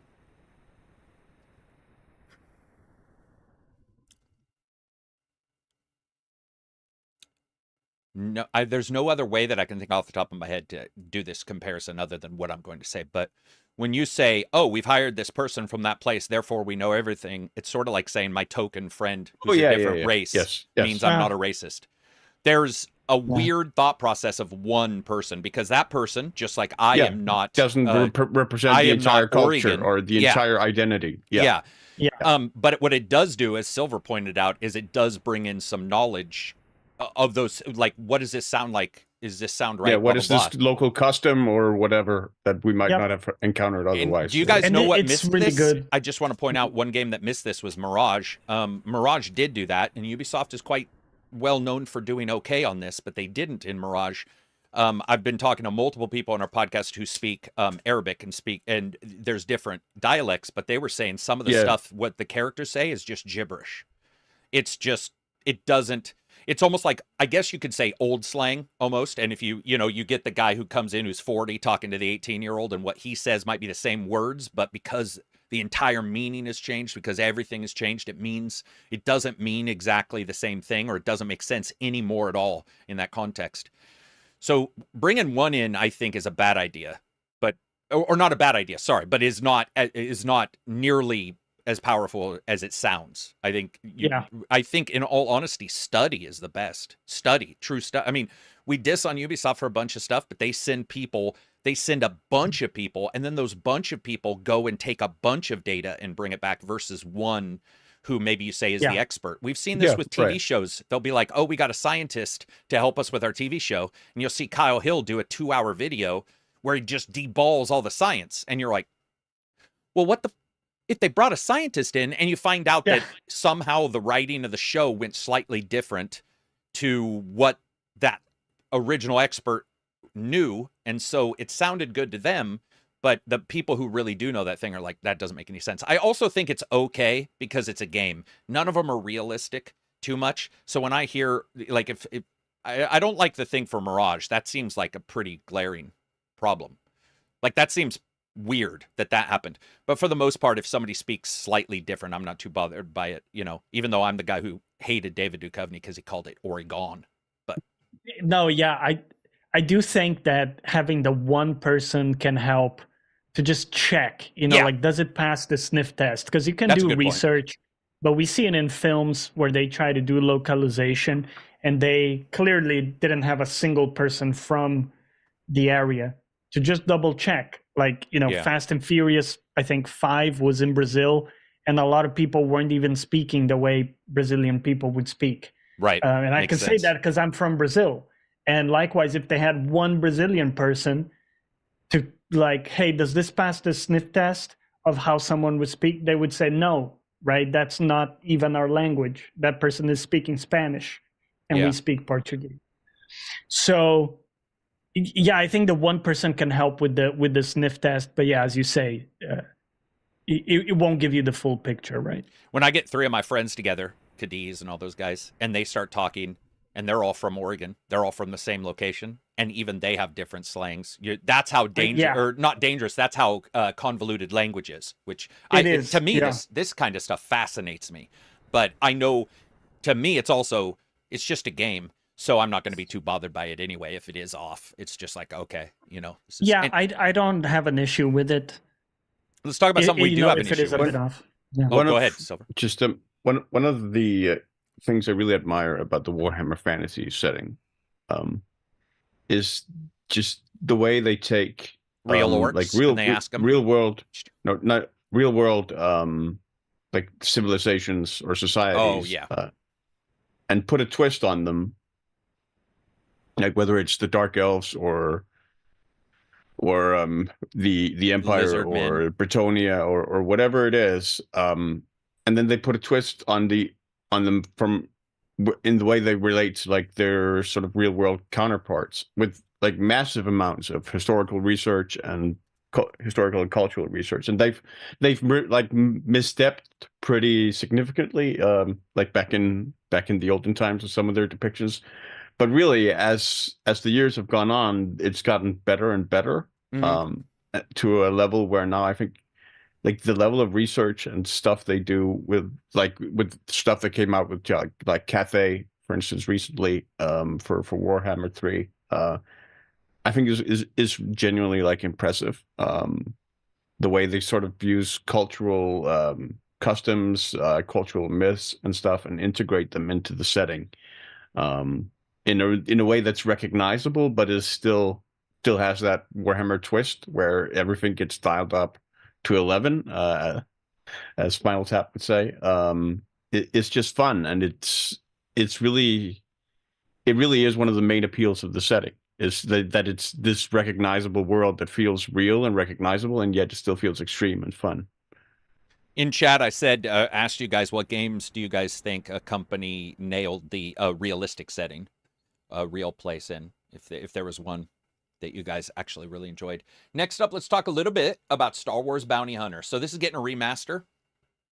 I saw Silver brought up a point, or somebody brought up a point, and you were talking about it, so I shouldn't have said you brought this up, but somebody brought up a point about, like, why is it being remastered or remade or whatever, you know, remaster or mating, whatever this turns out to be.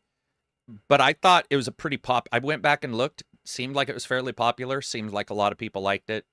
Didn't seem too questionable to me, you know, when I look at all these other remasters that we've got.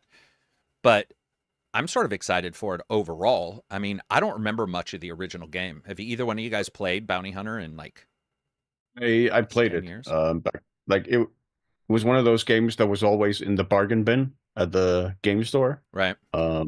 That's where I picked it up. And it kind of became a cult hit, I think, after that, where it was a game that a lot of people like referenced and talked about, at least back in the day.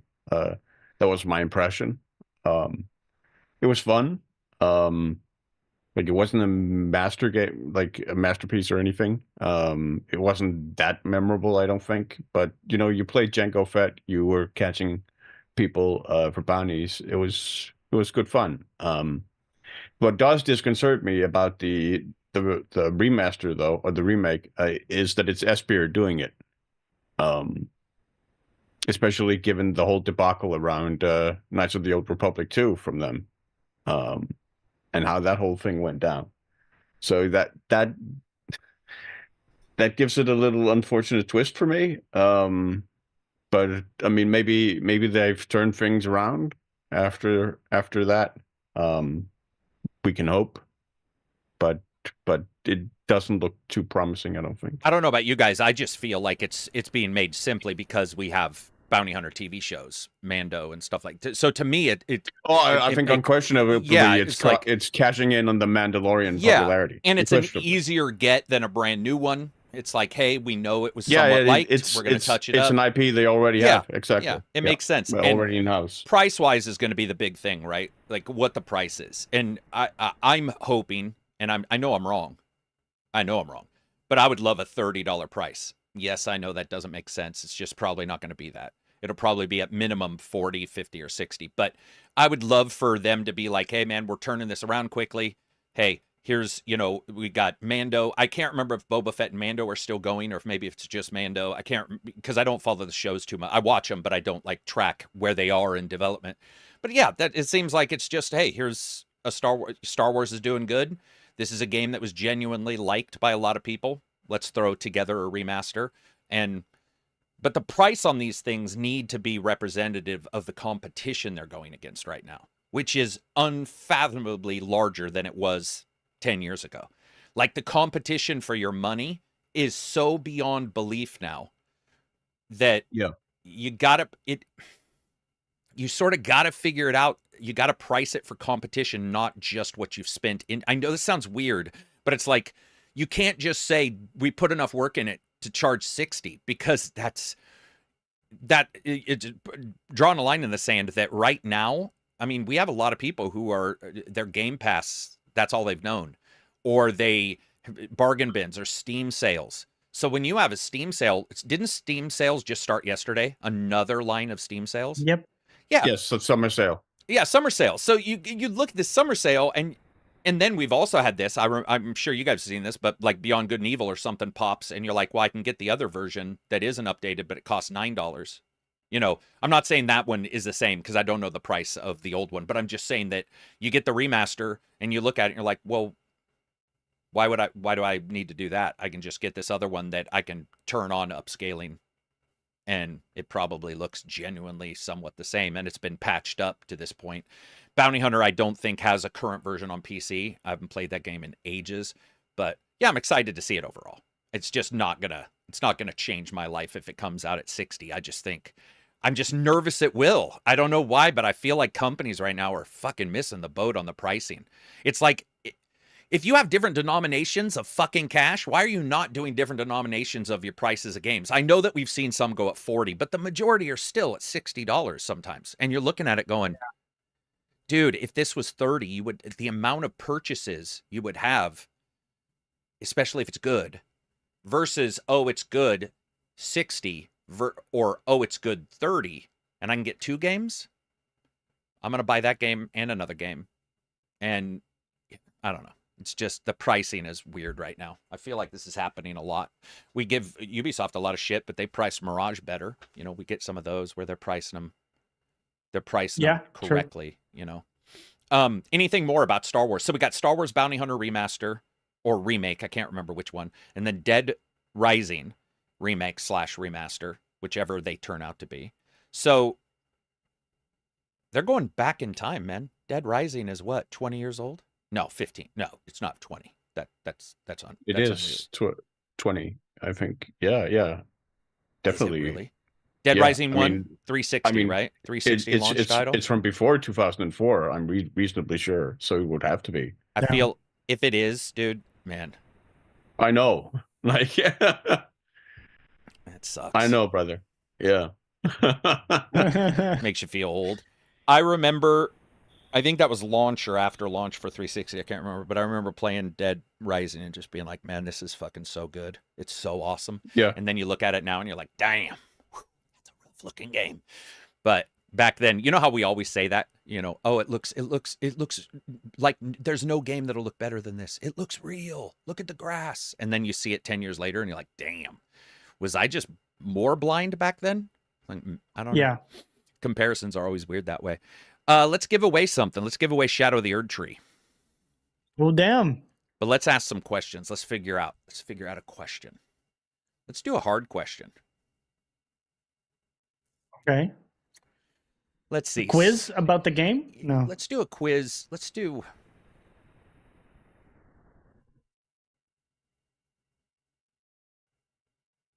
Like an Elden Ring lore question? Ooh, we could do an Elden Ring lore question. Wouldn't it be great if I knew Elden Ring lore?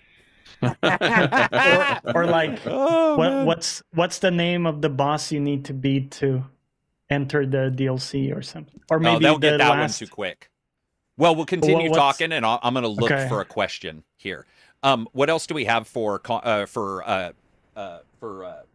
topics? Does anybody have anything else big? And I can go to Discord and grab theirs while I try to find a question. I had a fun little topic. I looked at data from Steam about controllers that people use on Steam to play games. Xbox. And it turned out, 59% of users are using an Xbox controller, which is not surprising, right?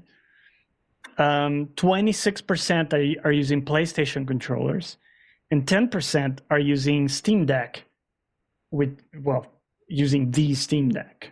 Oh, I see. They're counting that as a controller. So that's interesting. 10%, that's a reasonable, pretty decently sized chunk. Decent chunk. Xbox is number 1. Who's 2?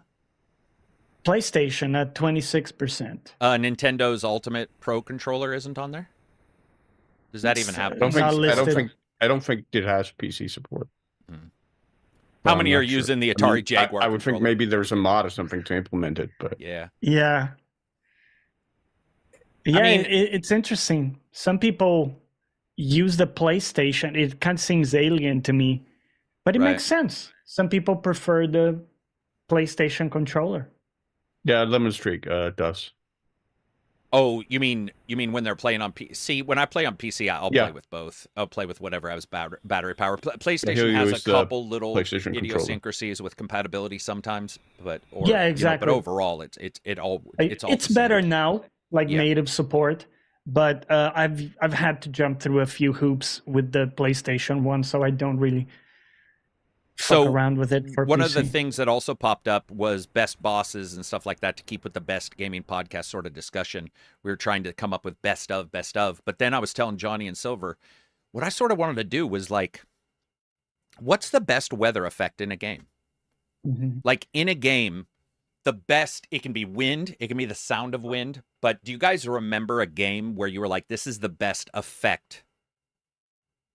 Like whether it's snow, whatever it is. Do you have one, Silver? Yeah. What is it? Like Silent Hunter 3. Just the waves, the water modeling in that game. Like when it got stormy, and and the waves got really high. I remember that blowing me away completely at the time.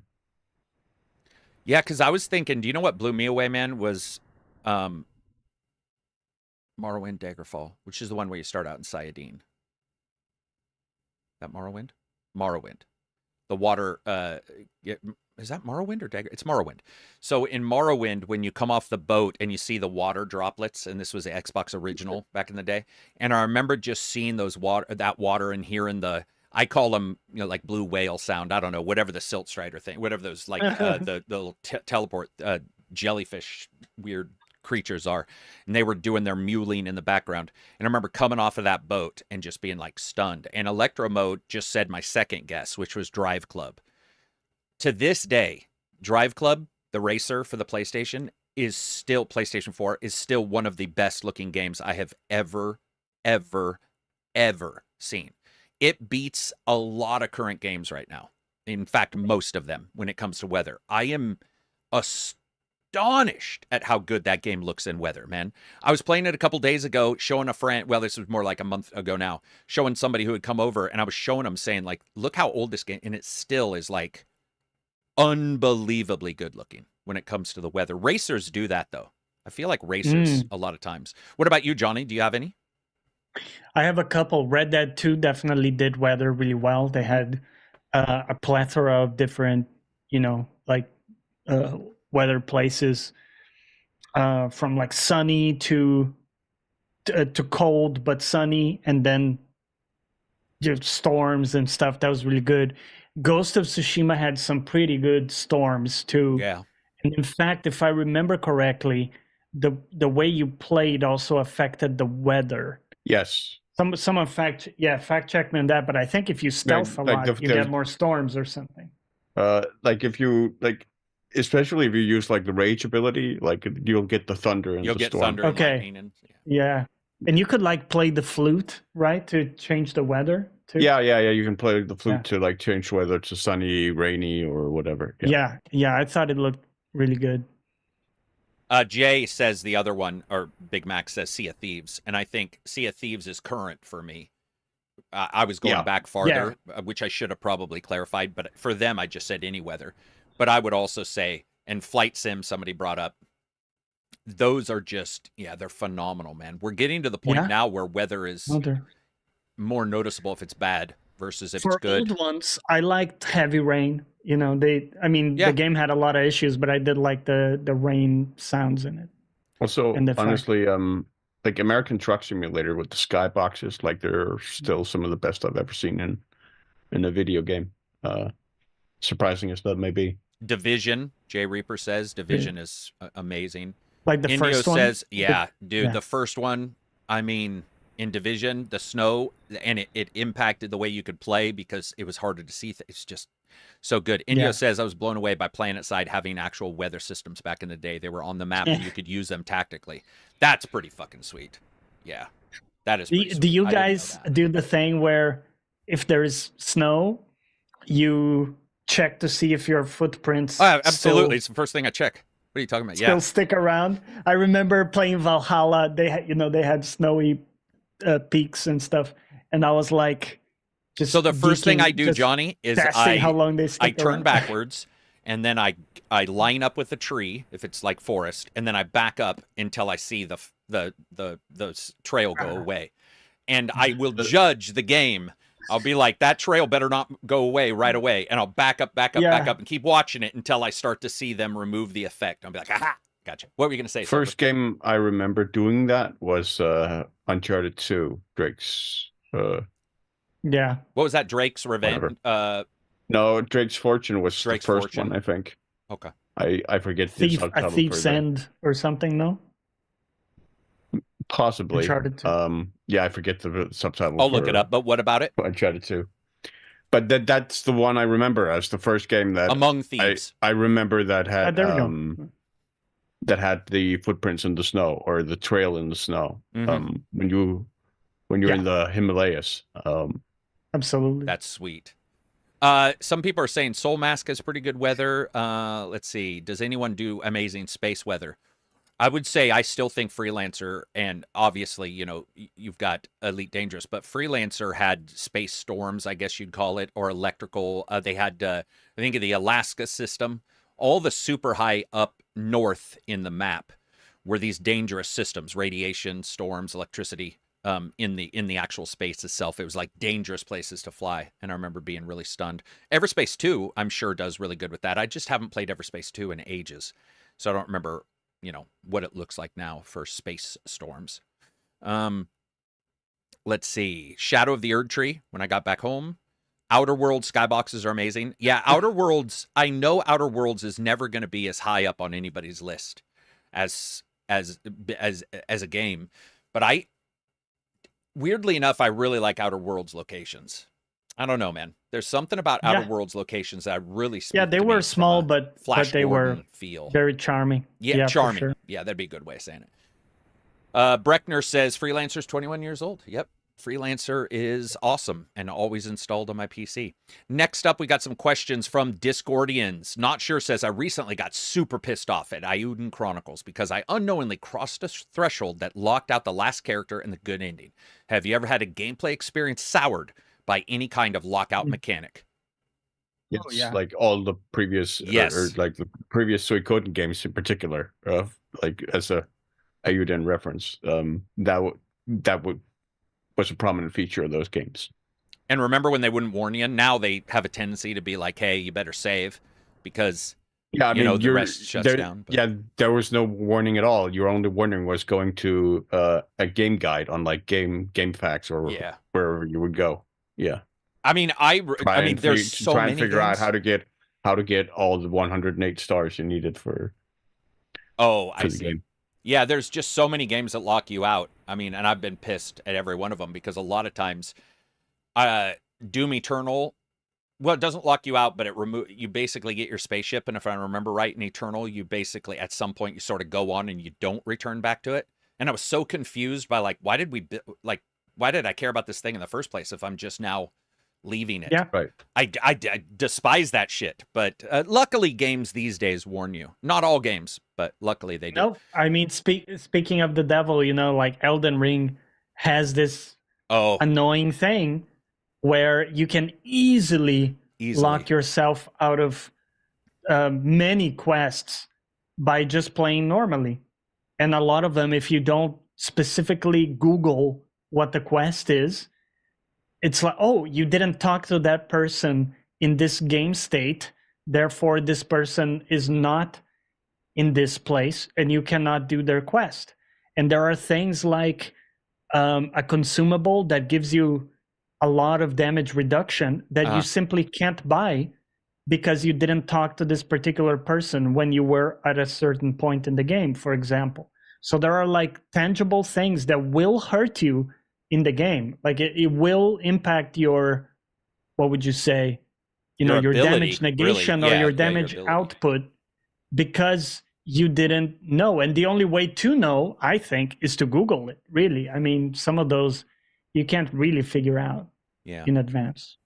Thiz Viper says, just want to say thank you for the good conversation this week in Discord. It's been a tough week being laid off, and the conversations in Discord have been a really good distraction. Hope you all have a good weekend.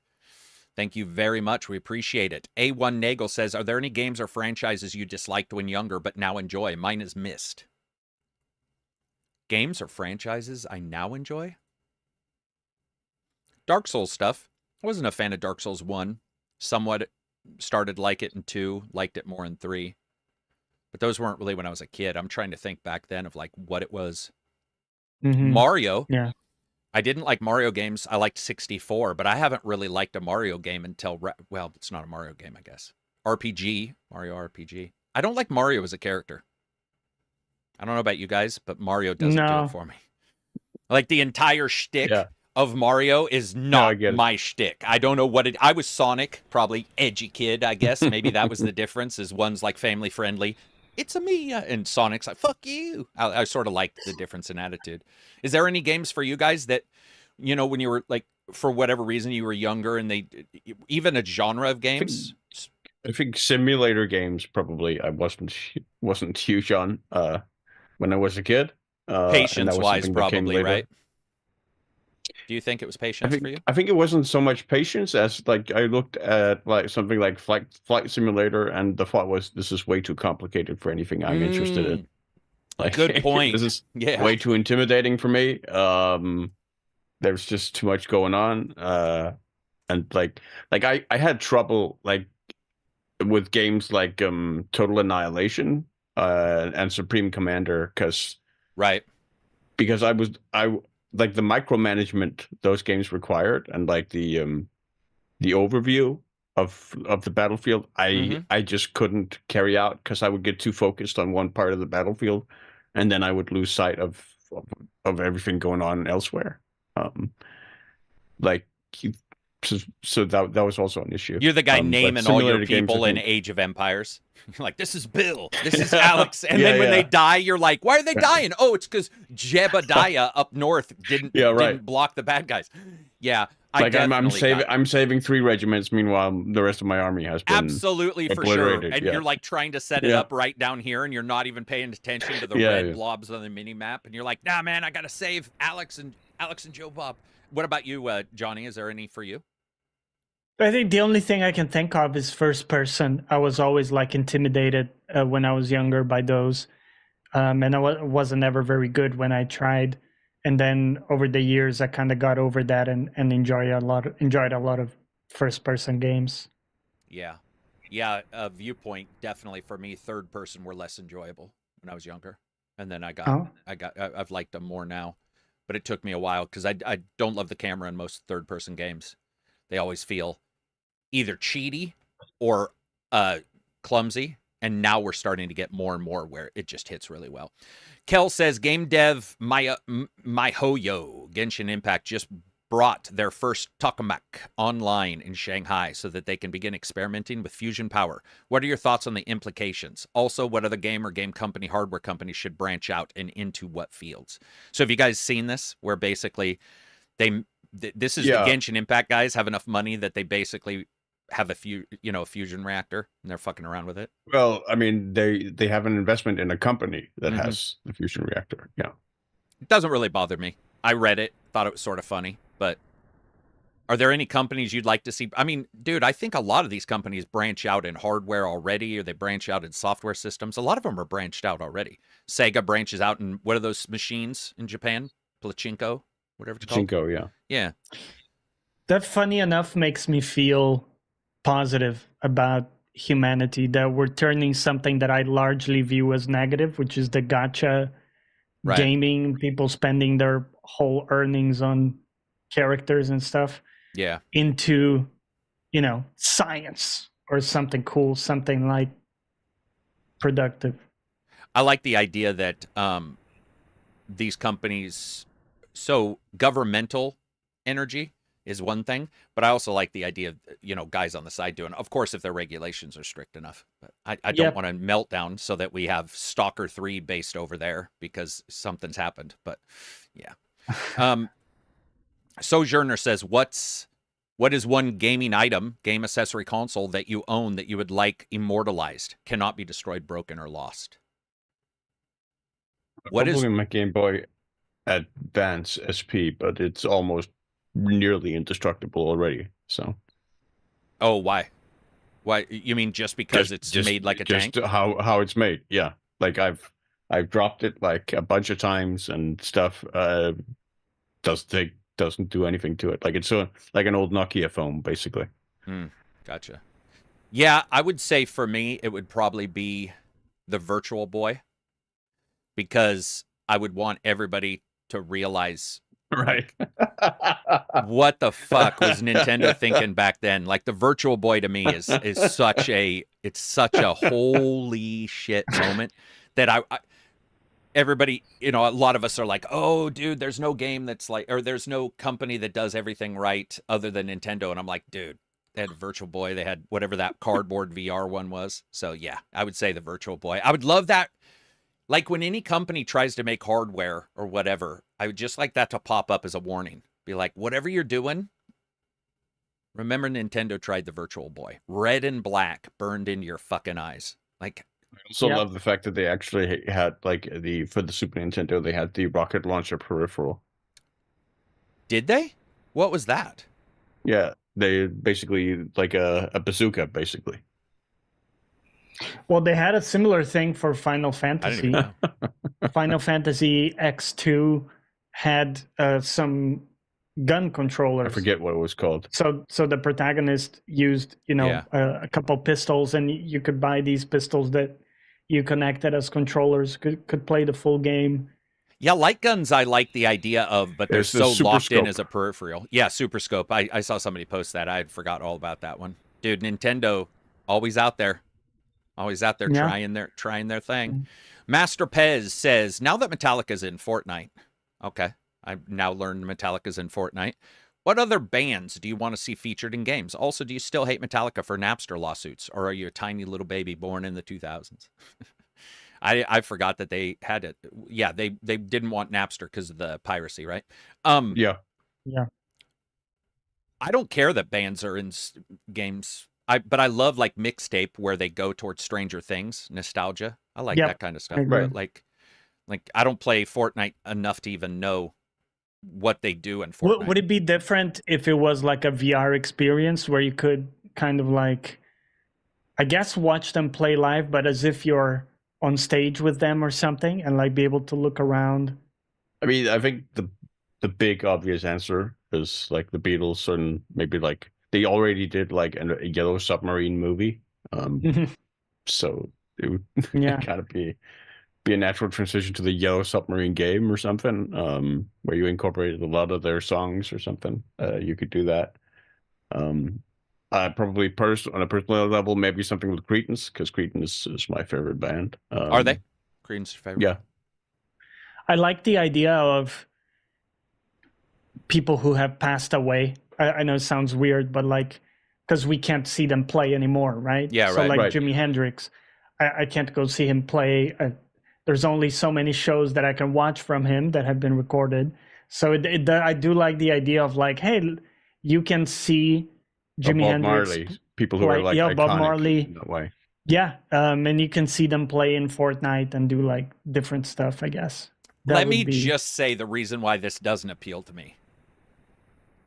It's because I love the idea that you said they could be immortalized. I already find them immortalized on like YouTube. Yeah, they can also be exploited, or They can be exploited. Yeah. I can see them live recorded on YouTube.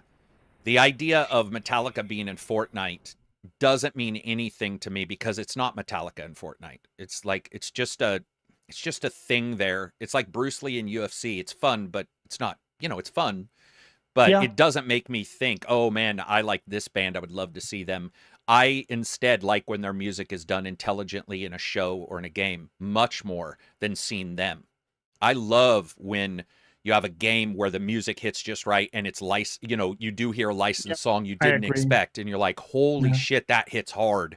Like that is, for example, the biggest hit hard moment ever in movies to me. It's not a classic. Well, it's sort of classical, but it's not a classic in the way of that it's a classic song, though I think some people think, or a classic movie, though in some ways people would think that. But I thought Iron Man having Ozzy Osbourne, when that happened, I remember just going like, what the fuck? Was that the most perfect synergy of like that just was like it hit perfectly. Dude, it hit perfect. And regardless of what I think of Marvel movies, they've hit perfect a couple dozen times on certain things. And in games, I never really feel that. To me, Metallica and Fortnite is just an avatar of Metallica playing music for it. It's not the same thing as when somebody puts this perfect thing together and it's just like, but that's a good point.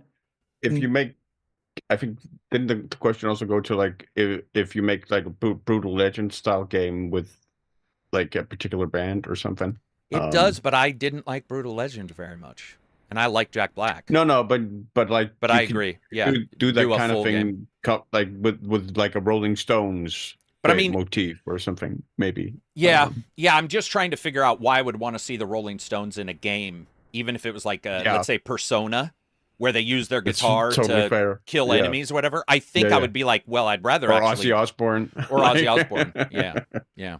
And I know that's sacrilegious to say I didn't love Brutal Legends, but I wasn't I mean, I liked it. It wasn't like elevated to some god status.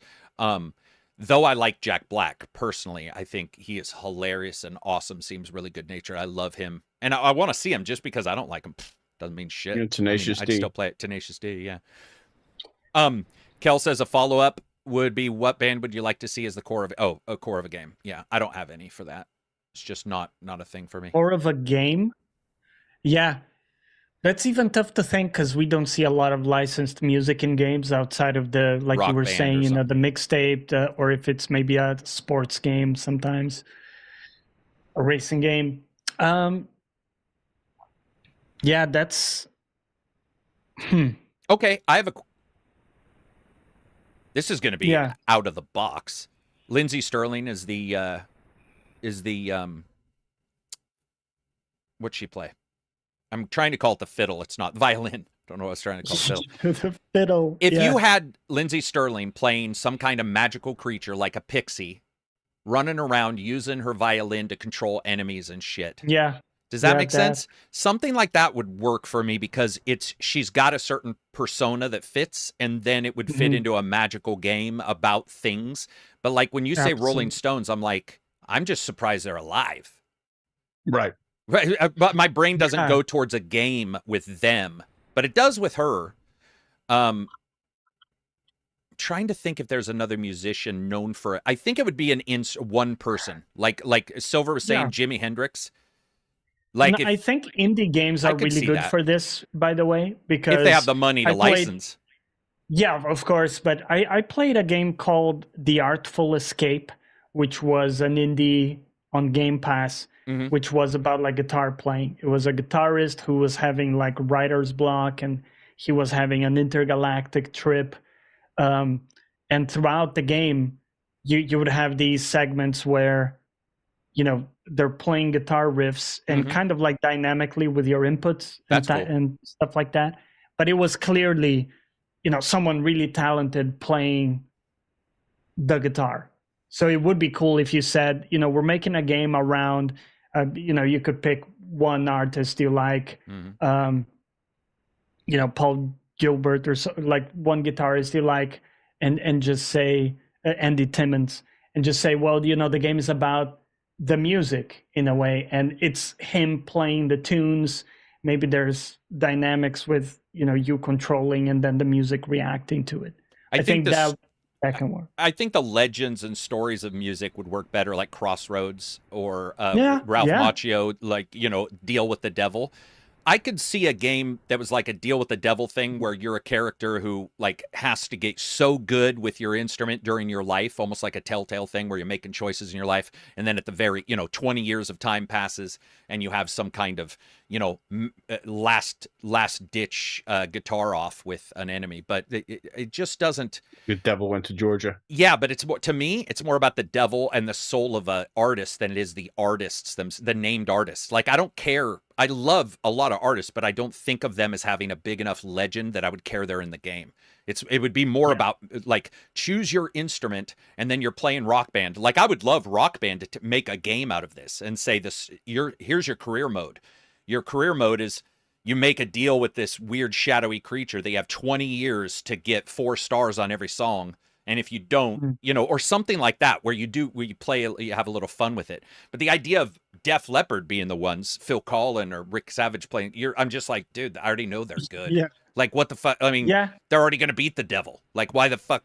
And in a way, it's like a really famous actor. When you see a really famous actor in a movie, it's almost like the character is less prevalent than the actor themselves. Yeah. And so if I'm playing a game and I hear, let's just say someone really recognizable, like Jeff Beck, or, okay, well, not Jeff Beck, but, you know, he's passed away. But, you know, someone really recognizable, it would just be about that person rather than about the game in a way. Yeah. So what I actually really like is, for example, Alan Wake, right? They worked with the band. Nailed it. And you know, they had a really good mix. It just worked really well. Parts of the Fall, Right. And I just like the happenstance of like, sometimes they find a band that really meshes well with the vibe of the game they're trying to make. You know, Fallout 5 No, not Fallout. Far Cry 5 had some really good music banger in music. it. Do you know what I thought, Johnny? You mentioned Alan Wake. I legitimately thought one of the DLCs was going to be about them, the band. Yeah. I actually assumed dumbly, but before they said what the DLC was, I, in my brain, was like, these guys are such a big deal. They've had the licensing issue in the past. Now everything's fixed. They're in it. We're doing number 2. I thought the DLC, here's what I thought. I thought it was going to be Alan Wake, and then I thought it was going to be the Control, Jesse from Control. And then I legitimately was like, oh, I bet you're going to be one of these 2 old fucks running around, and it would be like about that. They would somehow do a little bit about that, like they're opening dimensional doors with their guitar or something. They also did the credit song for Max Payne 2. Follow Max Payne. Did they? Same band? Yeah. Yeah. See, so there you go. Remedy, if you're listening, and you should be, because it's the Best Gaming Podcast. I'm just joking. That kind of thing to me would appeal to the nerds and to the wow moment that occurs in Alan Wake already, because Alan Wake already has such a good. They're able to pull shit in that doesn't normally make sense. I would love something like that. Moving on from that. Go ahead. Sorry. I feel like the big thing you could do probably is some kind of Fantasia style thing. Absolutely. I think that's what I was thinking with Lindsay where you Sterling. take like say the Beatles, and you take like a number of their songs and you make mini games or something. Yeah. Over them as certain songs are playing or something. And maybe so you're doing stuff actively as the songs are playing, and maybe it somehow corresponds to the lyrics or the theme or motif. That's what I was going to ask you. Or like whatever. Rolling Stones they do have the older songs that are a little bit more thematic than anything we see now. Right. So that would be cool to have like a level based on something they talked about. What's the really popular Rolling Stone song about I'm going to say about a woman? There's probably 50, but there's one particular one. Fuck, I can't remember. I don't remember many Rolling Stone songs, but I remember one particularly, and I think the lady's name is. Is it Angie? I can't remember, but I don't remember either. Like Michael Jackson's "Dirty Diana" or something, But I mean, you get my drift of like finding something and making a world out of it. That would be that would be awesome. I think that. I hadn't thought about that. That would be a cool way to introduce somebody to the music too, right? That would be. Yep, it is. I think, man, that I can see that. And I also feel that old bands, whether it be Stairway to Heaven or something like, but you have the old, not Stairway to Heaven, that's a TV show. What's the song? Or is it Stairway to Heaven? Stairway to Heaven is the song as well from Led Zeppelin. But you have that's thematic. You could make a level out of that where you're climbing, like it's a platformer, and you're jumping to you have to hit the musical tones. That kind of stuff, dude. That's wicked, man. Yeah. Like Welcome to the Jungle. There we go. That's exactly what I was saying. Yes. Because I love music now. There's a lot of bands I really like, but they're a little less thematic unless they're really, emo. It's like She Broke Up With Me, or a cat, a country song where it's like I lost my dog and my cat. Psych Chicken says, do you guys think esports and streamers have ruined multiplayer games, mainly shooters? Them wanting to have their own game in the spotlight and wanting to make everything balanced to be able to have those kind of competitive leagues, buff and nerfing weapons consistently, and many times doing so based off players that play far more than the average player. You're never able to use ridiculous weapons or attachments because everyone has to use the meta of the week. Yes, I do believe that. That's just me. I've really lost a lot of my heat for multiplayer games because of the consistent, like, meta. Man, it just feels like the moment something works, they're like, whoa, that works too well. And I'm like, you know what? That's sort of on the other player. Fix your shit. Maybe you're going to have to get good, but it does feel like, it does feel like streamers have an inordinate amount of like sway, especially if they do it a lot, where they say one thing and everybody's like, oh, they're for sure right. And it's like, I don't know if that's true, but you could say the same thing for reviewers. If I say a game's bad and it gets a ton of views, is that an inordinate amount of instant feedback that maybe is negative? Yes, it is. I guess that's just life right now, right? It's the life of the information we get at light speed versus the old days. One thing that does bother me a little bit is with Warhammer 3, where like there is a competitive side to the multiplayer, Mm-hmm. And because stats carry over between units in multiplayer and in single player, whenever they like rebalance for multiplayer, they also sort of rebalance the units in single player when units in multiplayer are a little too powerful, or whatever. So they might get nerfed, and then they also get nerfed in the single player campaigns. And that can sometimes annoy me a little bit because sometimes I enjoy a unit being really powerful or something, and then it gets nerfed because it's too powerful for multiplayer or competitive multiplayer. That does bother me a little bit, but it's also, you know, it's just a part of the entire ecosystem. Exactly. I do kind of wish that maybe they would separate it so that they would have different stats on the units for multiplayer and different stats in single player. But I also understand why they don't do that and why they keep it consistent. So it's just, yeah, it is what it is. Yeah, that's sort of the way I am, is like I'll bitch about it and I'll still play them occasionally and I'll still be like, man, I wish this hadn't changed, or there's this thing that it works and people are bitching and I don't even have to be doing it. In fact, I can tell you guys, there's been games I've played where I jump in and people are like, watch out, people are camping at this spot, and I almost never get mad at the camper. I'm like, that's on us. We need to make that camping location as super unreliable as we can for that person. But instead, most of the time what happens is people don't want to play that way. They want the highest kill rate. You know, they want that. Right. I just got to see this, unfortunately, with somebody in our streams last couple of days. I've been streaming various multiplayer fighting games and stuff, and people just quitting after one match if they even start to lose.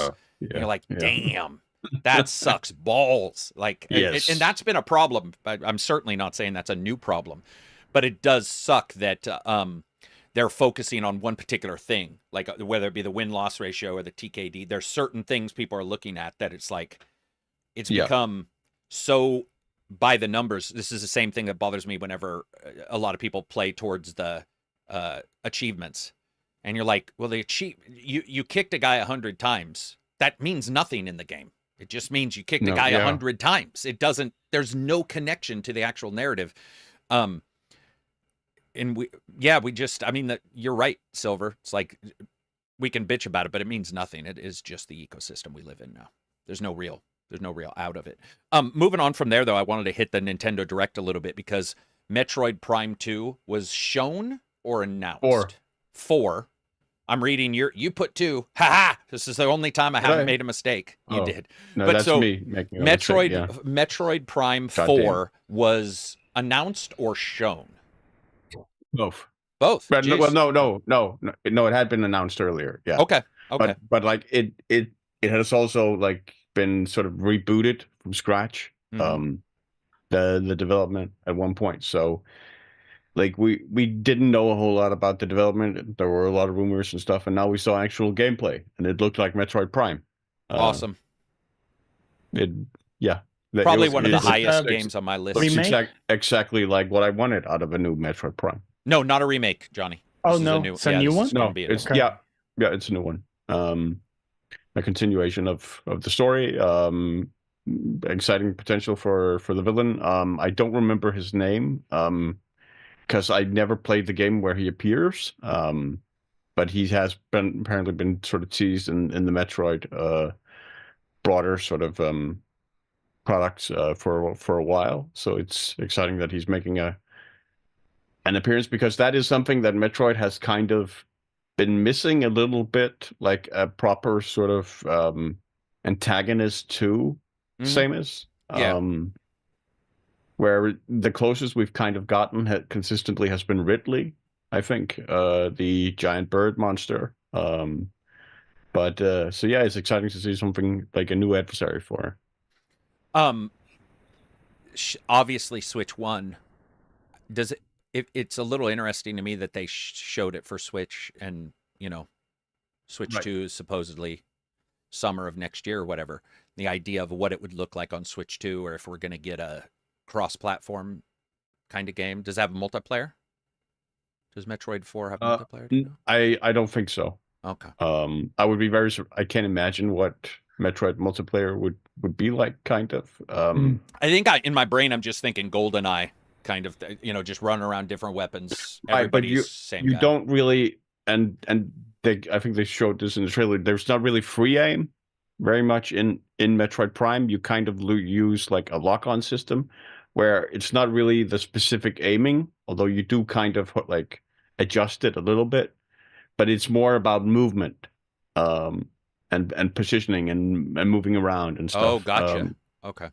That's really important. So how many years after that game's combat. When the hell was Metroid Prime 3 then? Was I think 3 was like Wii 2006 or 7. Wii? I think it was the Wii. Yeah, all Damn. 3. The first Metroid Prime was the GameCube. I think Metroid Prime was the GameCube as well, and then 3 I think was the Wii. Damn, right. So 2007 for the Wii. Dude, that is so crazy. That is so crazy. They took a long ass time to do this. Damn. Yep. Well, yeah.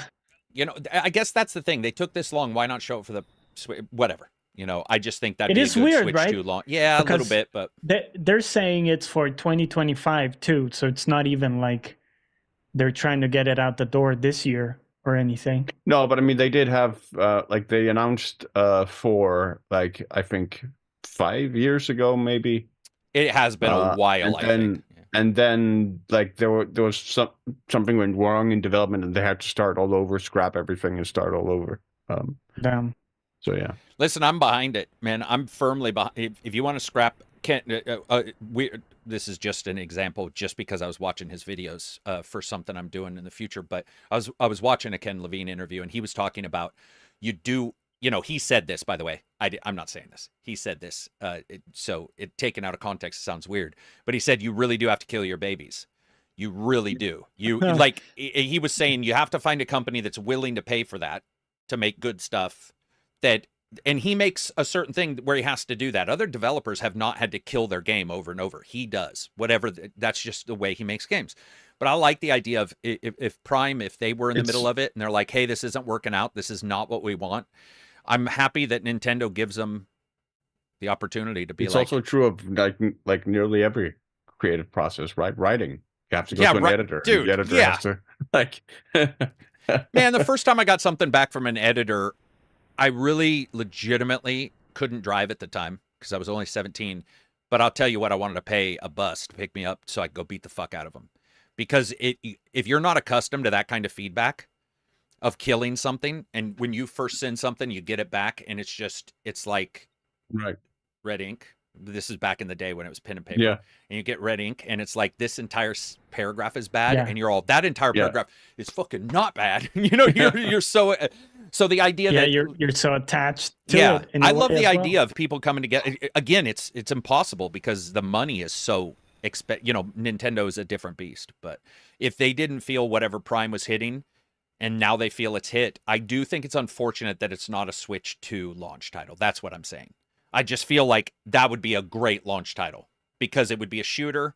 Even though, like you're saying, maybe the aiming is a little different, it's still a shooter for handheld. Here's our shooter. It's a Prime title. And I love the idea of a launch title being that Prime title. We don't have that as much anymore. Like that you and I might be accustomed to, especially Silver, where in the old days you'd buy that, whatever it was, it would have 3 games usually, your racer, your platformer, that kind of thing. And these days it feels like the game is the system's released and there's a couple games, and they're usually not even the premier company's games. They're usually like a third party that is known about the new device, and the first party ones come at a different time. T-Mox says 360 era had so many killer launch titles. Yeah, it's one of the few. Maybe that's why those systems in my brain are the premier systems when they have a bunch of launch titles. Like 360 did, PS3 did. PS4 I felt was really strong, but that's because I'm a Killzone freak. That game, that particular one, I was like so stunned by. What was Killzone? What was that? Killzone. What was the name? What was the subtitle for that one? Do you guys remember Killzone, where they landed in the skyscrapers? I do remember the game. I just remember that trailer being like, oh my God, it was so crazy. T-Mox says, did Halo 1 drop at the launch of the OG?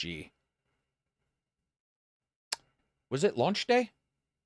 Yeah, Halo 1 was launch day. Yeah, see, dude, that's a hit, right? That's an awesome title. It's a launch title. Was it Shadowfall? Shadowfall. Thank you. Shadowfall Yes. was the PlayStation 4 title. Yeah, dude. Yeah. Even though the game wasn't even that, it wasn't it wasn't mechanically the best or anything like that. It was just one of those titles that, how it used to be where you get the new system and it had something that just wasn't possible on the prior system. Right. Graphically, you were like, oh my God, this is just not possible. And now it doesn't feel as much like that. I'm certainly not dissing on a lot of the launch titles that we've got that have been great. But what's the best launch title ever? Now, it'll be hard. We'll have to look this up because I'm sure we'll think one's a launch title and it isn't. If Halo 1 was a launch title for OG, that might be my answer, to be honest. Demon's Souls for PS5.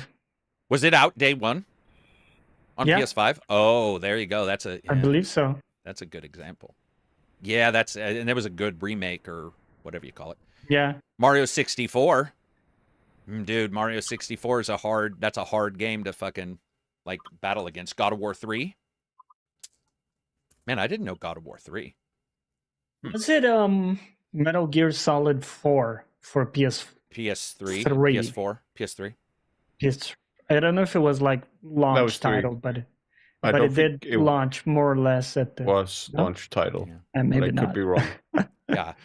Yeah, it's just but it's been a long I time. don't think it was a long time after. It's such an amazing jump in power when you see those kind of things that It was, yeah. It felt so good because it was in a way your purchase was this is the differentiator. It's we're finally seeing this thing. Dude, I mean instead of this sort of neutered kind of thing. From PS1 to PS2, from PS2 to PS3. Yep. It was giant, and 4 was also big. I think now it's kind of oh, it's definitely neutered diminishing now. returns. Yeah. It's because it's a lot of the ideas oh, we don't want to leave anybody behind. And it's well, you could certainly do both versions. You could do a PS3 version, PS4, 5, 6. But I like that day one launch that just shows you that, hey, here's a reason. And of course, we want the game to be good, not just graphically. But I'm saying that moment when you get that new game and you're like, damn, this is amazing. I think some of the old racing games were phenomenal too. I wonder if they were. Was Gotham Racing an Xbox original day one? Powerhouses back then. Yeah, they were, man. Racing games used to be the way to sort of Ridge Racer for the PlayStation. Ridge Racer, yeah, dude, those were good times. Wait. Did we launch with Mario Kart? No. What did we launch with that made Wii so popular? Was it probably just the tennis? Wii Sports was the one that made it really popular. Yeah, those were the good old days. I would say the only one that really comes to mind for me that I remember is Breath of the Wild. Yeah, Breath of the Wild. I mean, I don't even love it that much, but when you look at it, I can see why people were like, "Oh my God, that's amazing." We have some questions on Twitter too, by the way. I want to get to them. Def Ego says, "Disney adults and Nintendo adults, are they two different faces of the same coin?"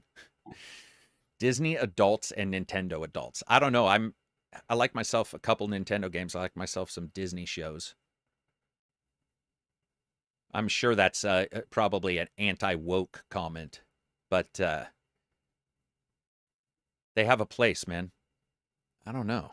I like a lot of Disney titles. Are they the same type of adult? Probably not. Ransom says, "Happy Friday, gents. Here's a random one. If you had to live in a different country for a year, what would it be and why?" Ooh. Italy. Italy for a year? Why? Incredibly beautiful country. I like the people. Like southern Italy, particularly. Affordable. Nice climate. Although it is getting on the hotter side these days. Yeah, I was gonna say I'm not going anywhere that hot, man. I'm going. Maybe I'll go to Danish land where Silver lives. That's that seems like that seems like a nice place to. I want to go to Ireland, really bad. Yeah, it's getting hot even here though these days. Craig, but you want to go to Ireland? So sorry, yeah. Is there something specific there, or just the just like the entire culture, the vibe, the history? It's beautiful in the places that I would want to go, and it's one of the few places that when I was doing my old job, we got to work pretty closely with groups from there. I just generally liked everything about their entire ideal of how to live and stuff like that. Of course, not everybody's going to be that way. It's just like any other place. But as I've grown up, it's been Scotland, Ireland. Like those would be places that just be fun to overall visit. I think that I don't really have a lot of places I want to go. I am an internet person, so like if I see a video of a place, I've been there in my brain. I'm like, all right, man, I saw somebody did a GoPro of Australia. Don't want to go. Looks cool though. I'll watch a video. But Ireland, Scotland, I would want to go to. I'd like to go to Japan, but I think that my brain knows the realism of what it would, like when I was a kid, what I thought it was versus now. Probably it's funny you mention it because I thought about Japan and then I realized, oh no, they said 1 year.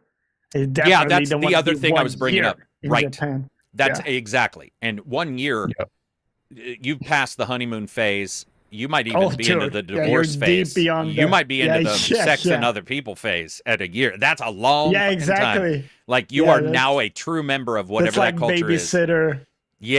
Yeah, right. Yeah. Babysitter phase. Hot babysitter phase. Craig Ferguson says games with bad map design. Control jumps straight to mind for me. Games with bad map design. Control. Did it have bad? I mean, I got lost in it, but I don't think that it was the bad way map the world design. was I think built. They made it labyrinthine. Yeah, they made it. Yeah, I don't. But regardless, that was his example. I guess games with bad map design. Games with Lucitan says, I have a Guinness ready for you, Carrick, if you come. Hey, if I come, I'm gonna show up at your door. Be like, dude, let's see if Lucitan is just as goofy as I think he is, which I'm assuming he is. I would love to. I would visit him. Go ahead. They're keeping you accountable. What about the Earth Tree giveaway you talked about? Yeah, I've got the question here. We're not done. We have the question? Okay. Yeah. Okay. Anyway, but back to now that's made me forget bad map design. Bad map design. Is there a game with bad map design? What would that be? I mean, the annoying thing is the obvious answer is yes, but I'm blanking on thinking. So like we're thinking open world where like the map is just Control's not open world. I mean, okay, this is going to be a hot take, but bear with me. I truly do feel this way. I liked Alan Wake 1's open world, though it was closed off, but you could see the places you went. I was not nearly as much of a fan at all of Alan Wake 2's level load, pop in, go here, pop there, go there. And it distinctly impacted my enjoyment, especially when I felt like a lot of the locations in that game, like, dude, in the forest sometimes, it just felt like they had hired 3 guys to clear out a trail. And all those trails were going to go to the same place. And it felt very closed off and very not what I was hoping I would see from Alan Wake 2, even though I like Alan Wake 2. And it distinctly, so maybe I'm sort of hitting on what Craig was saying with Control. I'm not quite sure because I sort of feel Control had a reason where Alan Wake 2 felt disjointed. It was like, you're going here. And by the way, that's a part of the story. I get it. But I'm saying even when you went back to the places you had been, it didn't light my fire nearly as much as being able to look at the radio station in Alan Wake 1 and realize that's really there versus a load. That was disappointing to me. But do you guys have any? Yeah. Last of Us Part 2. I think one of my big critiques of that game was its map design. Mm-hmm.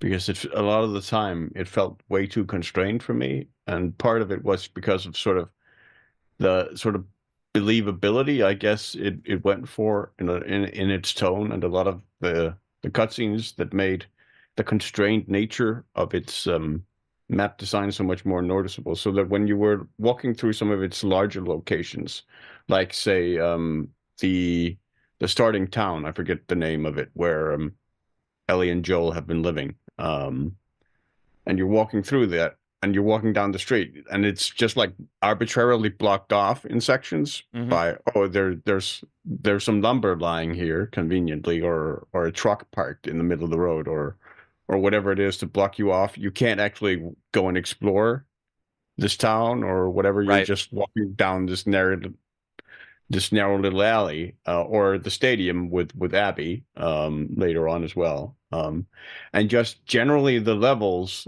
are where it's just a narrow, constrained corridor a lot of the time that you're moving down.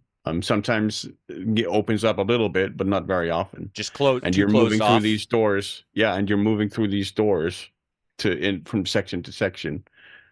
It just started feeling really constrained and really tedious, and in a way Right. that was really inconsistent to me with the game's overall sort of tone for realistic delivery and stuff. It felt very disconnected.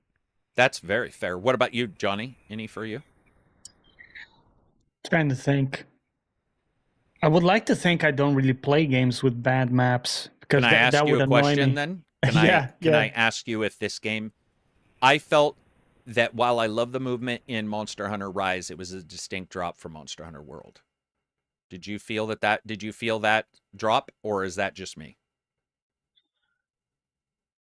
I liked navigating the maps in Rise more than I did in World.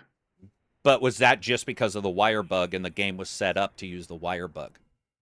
And the verticality and the fact that I could climb stuff I liked the verticality in it. Yeah, and like jumping. Yeah, it was more fun, that's fair. I would say.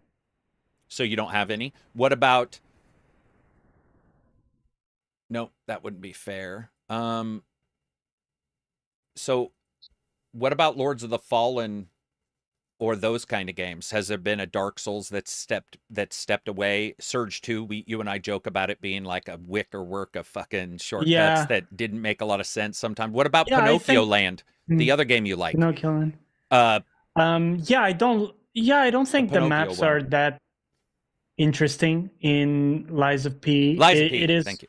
Yeah, it's it's quite linear in its design, hmm and it has ways in which it goes back to an area, unlocking a shortcut that seems quite predictable. You know, because you start the area, you see a closed door that doesn't open from this side, and you immediately know that that's going to be Yeah, dude. an access back right to that. So yeah, I think it's a bit trite how they do that, and it is quite linear, so for sure you could fault it for that. I don't think the maps are particularly interesting either. The setting is okay, but like the actual construction of the levels is not that interesting. So I'll give You you and an I talked example. about like Oh, some go of ahead. just some of the placements Mhm. of stairs and things didn't quite make sense, was a little bit random at So times. here's another one you and I have talked about that somebody dropped in chat. Fucking Strangers of Paradise. That game's map and levels are horrendous and It was easily so trump bad. any complaints I have of Alan Wake 2, because that wasn't really even a huge complaint. It was just a letdown. Dude, that game, man, there's been few games in the world to make me actively be pushed away from a title like Strangers of Paradise. That was like an empty atrocious. hallway and someone plopped a chest Down, and it was just these square it looked like Yeah. snap maps from Quake, but somehow worse, and you were just like, what the fuck? Is so bad, man. That's a better example than any I have. Like, Yeah, that's good. that is a fucking travesty of map design. I cannot believe I'm actually mad at myself for not having said that, because that is by far the best example of any. Dude, it's so bad.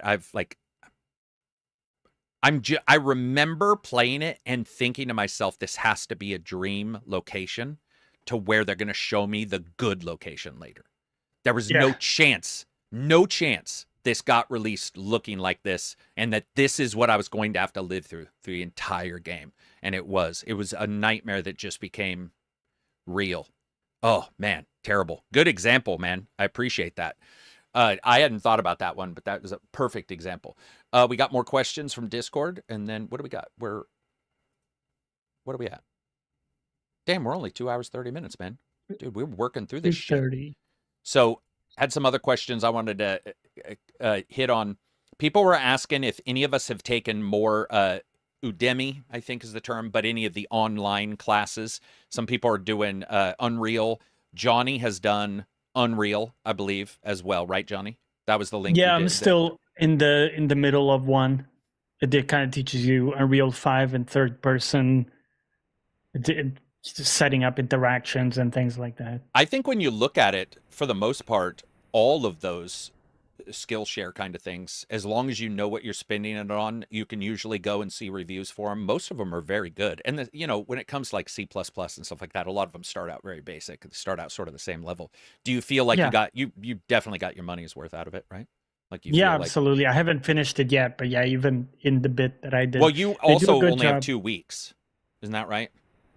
Well, I had like 2 days where I went full ham, and now I'm just chipping away at it.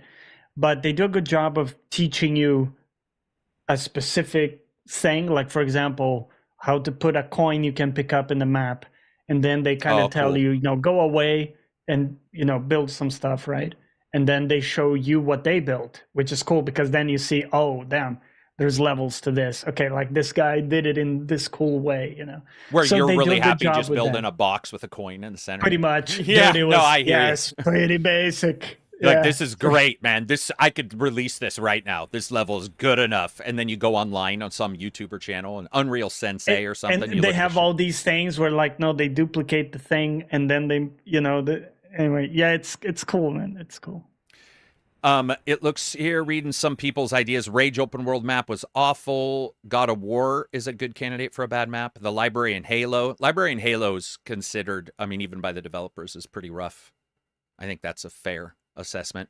Nuke Dukem Forever. Man, I remember I remember playing that co-op, taking pretty much the entire night getting through that on legendary heroic difficulty. Yeah, that was it was a rough title, man. It was a rough title or sorry, level. When you go in and you see all the other it's levels, just the same. Yeah, it's just the same over and over and over. Yeah. And what's weird is endless flood as well. Yeah. Yeah, it reinforces it. It does. It reinforces it. It's like you keep going, and it's a little bit like the other game I talked about, where you keep going, and you're like, it can't be this bad. Like it's not. It's going to get better, right? And then it never got better. It just ended. And then you got to other levels, and you're like, well, that was weird. That was like an anomaly compared to the rest. In a way, there was sort of a respite, a little bit of a nice. It wasn't. I don't know that it really was that much of an anomaly because you go to some of the others and you're moving through the same areas in those as well. Like I remember, like there was another level. I don't remember which one, but the one with all the bridges where you keep climbing higher and higher and higher.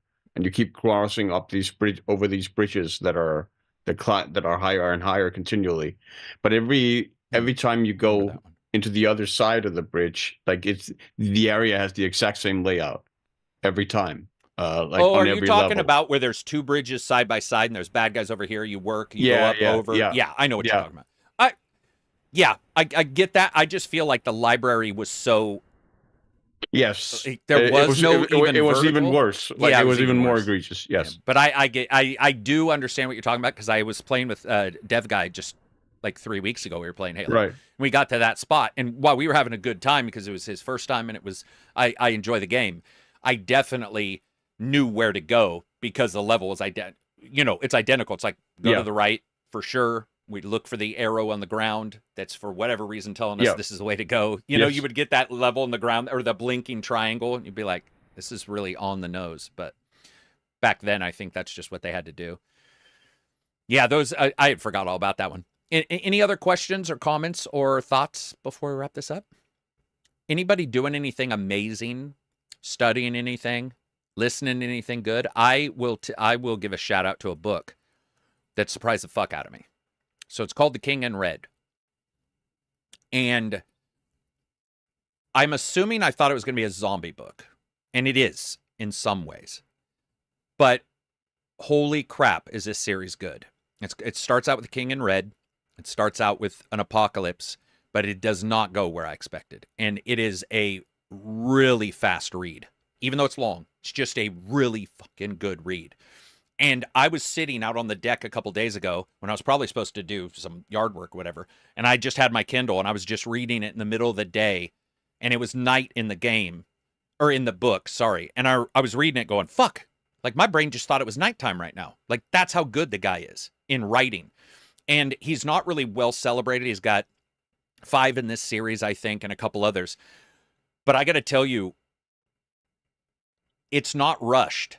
So while it's not necessarily zombies, it's that there's stuff that gets introduced, but it gets introduced at a speed that doesn't feel like it's introduced like a TV show where every episode has to have a stinger.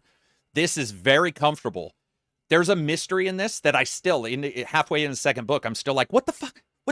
What was that thing? Like, is somebody but you're living through the characters' lives who don't know what that thing is. And he doesn't do the thing where he jumps to somebody else who explains everything because they're the scientists that worked on blah, blah, blah, and you get exposition that way. This game is like, dude, these people have no friggin' clue at all what's going on. And you do have military people, you jump into their, world and stuff. I will say it is, in a way, it's definitely zombie-like. There's certainly those kind of characters in it, or creatures in it. But it has been a phenomenal read so far. And I'm in book 3 of 5, I think. And super fast reads, even though they're long. His writing is just, it's really nice. Very enjoyable. Do you guys have any books or music you've been listening to that you want to share? I have a show I've been watching, an Italian series called La Storia, which is an adaptation of the Elsa Morante novel of the same name. For those who may not know, Elsa Morante was one of the most influential Italian writers of the 20th century. La Storia is one of her main works. It is basically, it's set in 1940, follows a Jewish Catholic woman who is the mother of a teenage son. The teenage son is very sort of swept up in Mussolini's propaganda, joins the fascists. She is unfortunately raped by a German soldier as he's about to get shipped to North Africa, becomes pregnant, gives birth to a son illegitimately, has to hide the son, but raises him all the same. And then they have to flee from Rome because of the Allied bombings. And they also have to avoid the fascists because they are of Jewish heritage. And the show is just really, really, it has amazing production value, amazing actors in it. It's really solidly made. I still haven't watched it through to the end, but so I'm at like episode 6 and it's brilliant so far. It is not a happy show to watch, but it does show fairly well what happens to civilian populations in war. It like takes place from like 1940 to 1947 in Italy. So it follows it through the war years and some of the post-war years. And yeah, it's a show I really, really recommend people look up if they're able to. Excellent. What about you, Johnny? Anything? Well, a few things here and there, like The Boys, House of the Dragon, stuff that not everybody, but a lot of people are watching. But I started watching something called Barry from HBO. Have you guys seen that? Yeah. It's pretty good. It's with Bill Hader, right? It's got a nice mix of humor and some dark stuff. But yeah, it's pretty well done. I've been liking the it's a solid show. Unexpected. It's just pretty unexpected from me. So I always like the thing. I always like to have a happy and then, well, if I'm going to watch a sad show or something, I always like, or like a, Walking Dead or something that's like everybody's dying. I always like to have the one show like that. That's sort of just surprising. Yeah. Each time you turn it on, you're like, okay, what's going to happen next? Dude, I agree because I watched one episode of The Walking Dead. I was trying to catch up, trying to finish the show. But I watched one episode and I feel like I need a week break before I get to the next one because it's, whoa. Yeah, I've been liking some of the switches up that's going on in the later episodes of The Boys, but I just sort of treat those as like digestible, fun, but just a thing that's on, and then I'll usually try to find something else that like either makes me think or is not what I expect. But I've also found lately that YouTube, like science video, you know, Kyle Hill, I've watched Kyle. I think I've finished every one of his videos 11 times. Like, it's ridiculous numbers. But I'll, you know, watch something science, then watch something like, you know, apocalyptic, but try to keep it a little bit positive, because if you sit in The Boys for too long, or House of the Dragon, or a Game of Thrones, or something to that effect, after a while, you're just like, okay, this is dark as shit. I did rewatch the last of the John Wick movies, and I got to tell you, man, I feel like I don't know, I can rewatch 1 and 2 a ton of times, but man, 3 and 4, 3 I can rewatch. I've rewatched a couple times, but I mean, they're not bad. They're still really enjoyable, but there's something about them that I definitely find myself skewing towards, even with other shows, watching the first couple, and then after a while, it's not because it's the same thing either. It's like just that the thought process has changed in that show a great deal. I don't know. I've had a hard time rewatching those, and I still haven't seen Matrix. What are we on? 4? Oh, the new one, or rather the recent one. Yeah, the that would be recent 4. one. Yeah, 4. I still haven't watched that. I watched a little Me bit neither. of it. I was Neither. like, ooh. It looked very. Yeah, I'm gonna watch daunting. it. I'm gonna watch it. But what I saw, I was like, damn, son. But I also wasn't crazy about 2 or 3 either. I was not either. I thought 1 was awesome, 2 was good, and then 3 Yeah, I thought I liked 2. I liked and then 2. 3 kind of went off the rails, I think. Yeah. Yeah, sometimes you see those movies and you know, the 4th one or the 5th one, you're like, what? I know Bad Boys, people seem to like the new. What are you on, 4, I think, for Bad Boys? Yeah. I didn't even know there was a 3. I just found that out from a Moodski because he really liked 4, and I was like, 4? What the fuck? I remember 1 and 2. I don't think I ever even knew there was a 3 of that one, and I do need to go see that. There hasn't really been anything up that I've watched lately that's been really even shocking or good either. It's been just sort of watchable. Like, there hasn't been anything that's made me go, oh, this is amazing show-wise. It's been more like, do you watch The Bear? Maybe I told you, but I've tried watching The Bear a couple times. Just dropped it. Me. Yeah, it's just not for me. I've given it more than enough tries to know that those tries are successful tries, instead of like some other shows where I realize, oh, I will like this. I just don't like anybody in it. I just haven't. Yeah, but I see. I know it's super popular. Yeah. What are they on? Yeah, season 2 or 3? 3? The 3rd they season just finished. just They came out. finished. Did it? No, it's the 2nd season. Nope, it's the 3rd season. Damn. The 2nd, they're on the 3rd. Damn, didn't know that.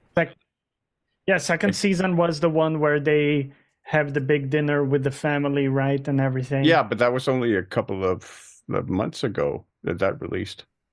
Yeah, they've been quite quick, but this is the 3rd season. Shen of the Film says 3rd came out this week. Oh, okay. Yeah, that I didn't know. It's just been that fast. That's why you're thinking that, because I also thought it was fast. Yeah, it's definitely chaotic.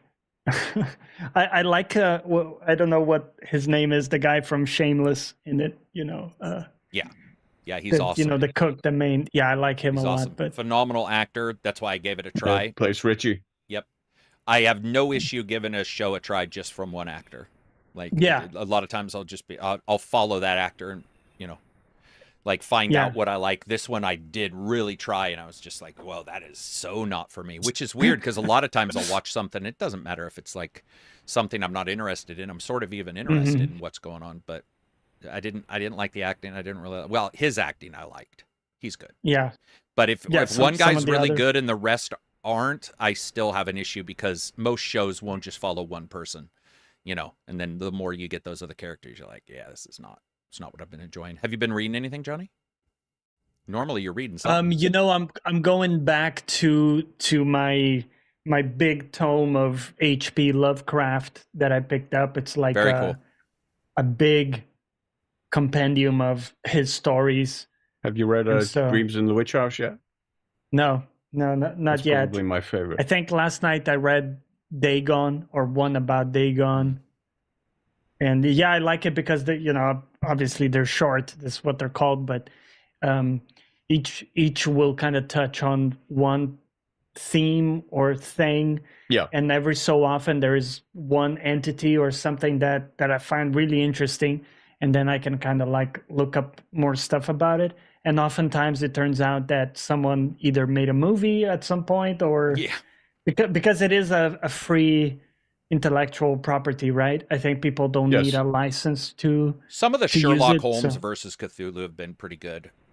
Yeah, The thing about the books is I feel like the short stories work better because the less I mean, Cthulhu is about like the unknowable and stuff. So like when you get a book that's like 300 or 400 pages long, unless that person's really good at writing and doesn't just mire it down with, you know, the talk of these things you can't see, and they tell you for 5 hours something you can't see, and you're like, I get it. Like can we do something? I think the short story format works the best because there's been a bunch of compendiums you can get of people who've written after him and have done short stories. I find those quite interesting because they're like a snippet, just like here's something weird. And a lot of times they end just like H.P. Lovecraft's works.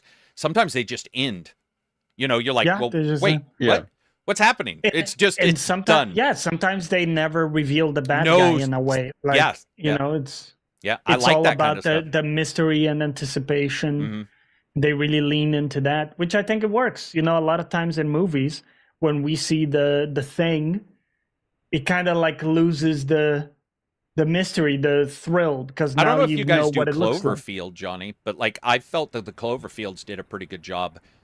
The one with what's her name, John Goodman, where they're in the underground bunker, I thought was well done because it's like you don't even know if it's a real thing. Cloverfield Lane, isn't that what it's called? Let me look it up. And it's an alien, obviously. It's not the same exact thing, but I do like. There's a couple shows, a couple movies that have hit pretty well. Most of them go too into the like body horror to where it numbs me. I'm like, whatever, this is body horror. Oh, look, somebody's body is a spine. I actually like it more when it's a mystery and then you get a little snippet at the end. There was Blair Witch Project. You liked Blair Witch Project? Yeah. Did you like that ending kind of thing? I did. Yeah, I agree. I told you how that got ruined for me though, right?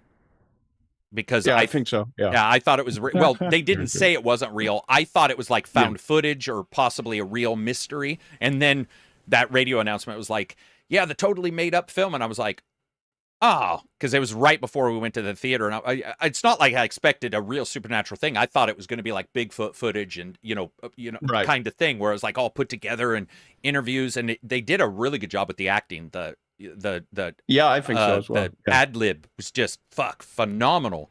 It was still enjoyable, but I remember going like, God damn, I wish I hadn't heard that. I would have loved to have gone in and thought just maybe the overall creepiness of being lost in the woods and the idea that there is something out there. It leaves like the little piles of rocks when you wake up in the morning. SBZ brings up that The Mist was pretty good. I think The Mist is probably one of the best Kuntz, Stephen King, Cthulhu things I've ever seen in my life. Yeah, and I love the ending. I don't care what anybody says. Dude, and one of the greatest. It had the actor that passed away recently from. It did, Commander Brooklyn. Holt. Yep. Yeah, Andre, right? Yeah, Andre. Yeah, I can't remember his last name. Man, he was good. Brower. Yeah. Is that his name? Andrew. I think it's Andre Brower. Yeah, that guy was awesome, man. Yeah, that was was just a phenomenal movie from start to finish because it was like it started out so mundane. The guy's boat gets smashed by the tree, and you're just everything is so laid back, and then they're driving in the car and they start talking about little things they had heard about the military base, and you're just getting snippets, and then they go, everything just sort of goes up, and the ending to me. Yes, admittedly, I'm dire, but I laughed so hard because it was just so funny because it was like, oh my God, that was the worst ending you could possibly imagine for a character. But to me, I rarely get surprised. And so to be surprised like that and see what happened and go, oh, what? Oh my God, are you kidding? And I was just like, I'd love to be surprised. It's so rare. Most people won't. Or they try to pretend they're going to surprise you, but it is it is the ending that's bad. And you're like, I sort of expected that. That one crescendoed. also a problem that comes when you just consume a lot of media because you become Yeah. more Yeah. media literate. So you start to learn, oh, this is where you pick this up on is setting up, those little this is things, setting up right? for that, and Yeah. Yeah. It's hard to surprise people, so when you get that one that does, it's all I do. I think that's, and there's a couple movies lately that I've been watching that I realize that's why I like it. So for example, I was watching Basic Instinct, the old movie, and I don't like it. One of my friends was over and he was like, "You skipped the sex scene." And I was like, "That's because the movie isn't about that to me. It's actually about the police detective trying to figure out what the is going on. Murder investigation. And even at the very end, you're still like, is that what happened? There's another one that is very lesser known and isn't as good, but still has a great surprise, Malice, with Nicole Kidman and Bill Pullman, the president from Independence Day. And the ending, dude, I remember in the theater, even at the ending going, what the oh man, I wasn't expecting that. And I like those kind of things. They're like Silver said, you become media literate after a while, and then you become literate of them trying to make you surprised. Then you become literate of them trying to pretend to surprise you, but they're not going to surprise you. They're going to have pretty soon you're bouncing around. And so when somebody finally veers a little to the right or the left, it's like, that's awesome. Speaking of that, though, did you see they're making a new Penguin show? I can't wait. Gotham? Yeah. Dude, Colin Farrell. Yeah, Colin Farrell, man. I like him. Straight up. Yeah. I actually like him in almost everything I see. He looks like completely different in it, but... He does, but he does. No, you're right. He does. His eyes look like Colin Farrell's eyes. So, like, you can't... Yeah, you can kind of see... Yeah. He was also incredible in the Banshees of Inisherin. For sure. Shows Ireland very beautifully. That's with the big guy from the 27 Days Later, whatever. Brendan Gleeson, yeah. Because I remember they were talking, they loved working with each other. That was sort of a thing that they had wanted to do. I haven't seen that. Yeah, Martin McDonagh film. Yeah, I haven't seen that one at all. Also not a happy viewing though, just so be prepared. Oh, you mean for that one particular, the ending? In just the ending and really like the overall tone of the film. Even though it is a comedy, it's very darkly funny, and it gets quite dark. Phantom's movie based on Kuntz was good. Yeah, Kuntz is like Clive Cussler though. He has bad luck with movie studios. Some authors should just stay away from movie studios. Like Stephen King's had hit and miss. I think his TV shows are much better than his movies. Like Storm of the Century is one of my favorite TV shows of all time, but his movies have not really. I mean, there are a lot of stinkers. There's a lot of stinkers, yeah. And even the new It versus the old It, I'm just the new It. Funny enough, it wasn't it.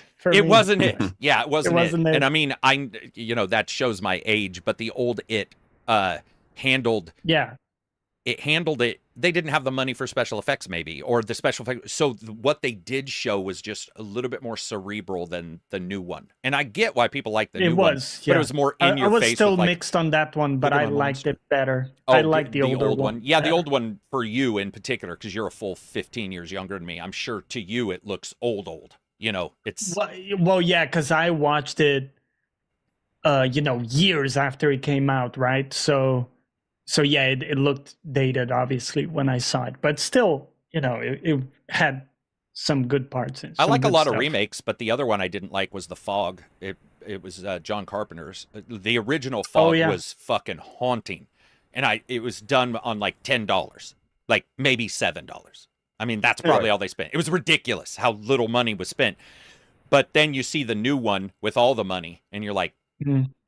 Did you like The Thing? They remade that one too. I didn't like the remake as much. The original's a classic. Like I can still watch it, and it's practical effects. Goated, right? Yeah, but I'm not one of those people that also has to hold on to the originals. There's there's remakes of things where I'm like, wow, the remake is way better. It just happens to be that we're talking about horror, where I think a lot of times when I see a bunch of CG, or they try to remake horror and you already know where it's going, so it doesn't work as well. A lot of for me personally, but.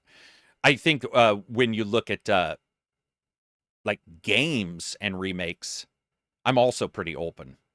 Like I sort of have to see how it's all going to come together. But it just depends. What has there been anything else music-wise before we wrap it up? Any music you guys been listening to? New music? Or any other new paintings, new art?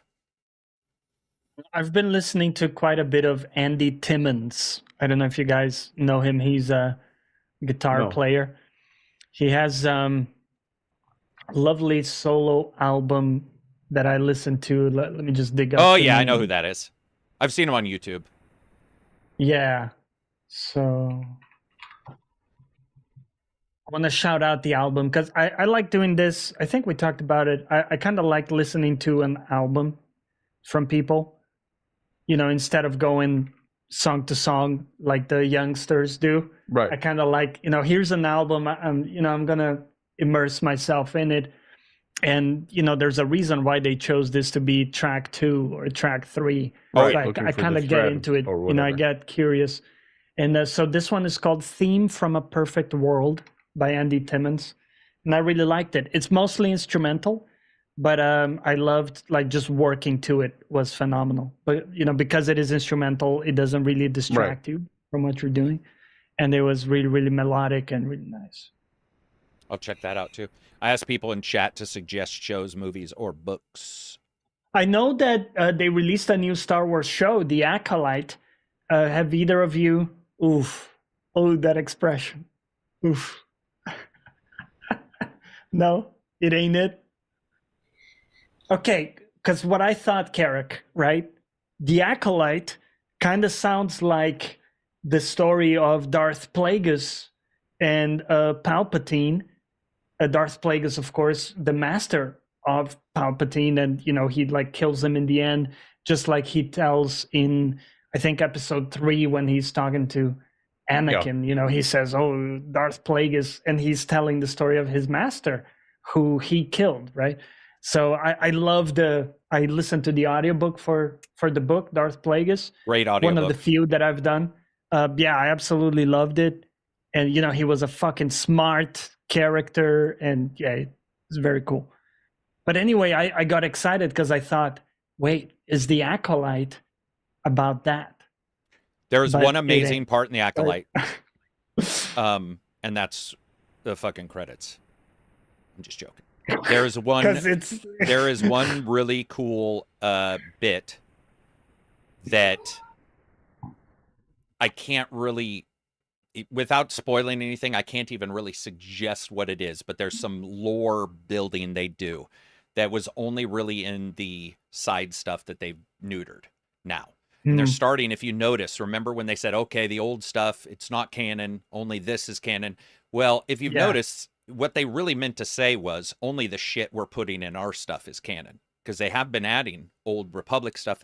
There's something in this that is a amazing callback. It is approximately 3 minutes of so far what has been released from that show. It is fucking horrendous. I am blown away by how bad that show is. And what's funny is I'm pretty laid back on Star Wars stuff. Not the movies, because you're spending a bunch of money, you're going to sit for 2 hours. But Sleeve will say something's bad, and Sleeve's really hyperbolic if he doesn't like something. So, and he and I will joke back and forth, but I'll be like, you know what, I actually liked it. Or he'll say, you know what, Carrick actually liked it. So he had said he didn't like it, and I was like, whatever, maybe he's just, maybe whatever. But he couldn't have prepared me for how bad it is. And I'm not even depressed about it. I'm just like, okay, that's another Star Wars show. I've liked some Star Wars shows. I've liked an episode here or there. Dude, Carrie-Anne Moss, I love her as an actress. Yeah. Oh, she's Trinity from... Yeah. Matrix, yes. From Matrix. It is Dude, I don't even know another movie or show in my life where I've actually assumed the person was just CGI'd in and actually phoned it in. Like phoned it in. It's I mean, I was watching going, you had everything. You had everything to make an amazing moment in a show. What in the fuck did I just watch?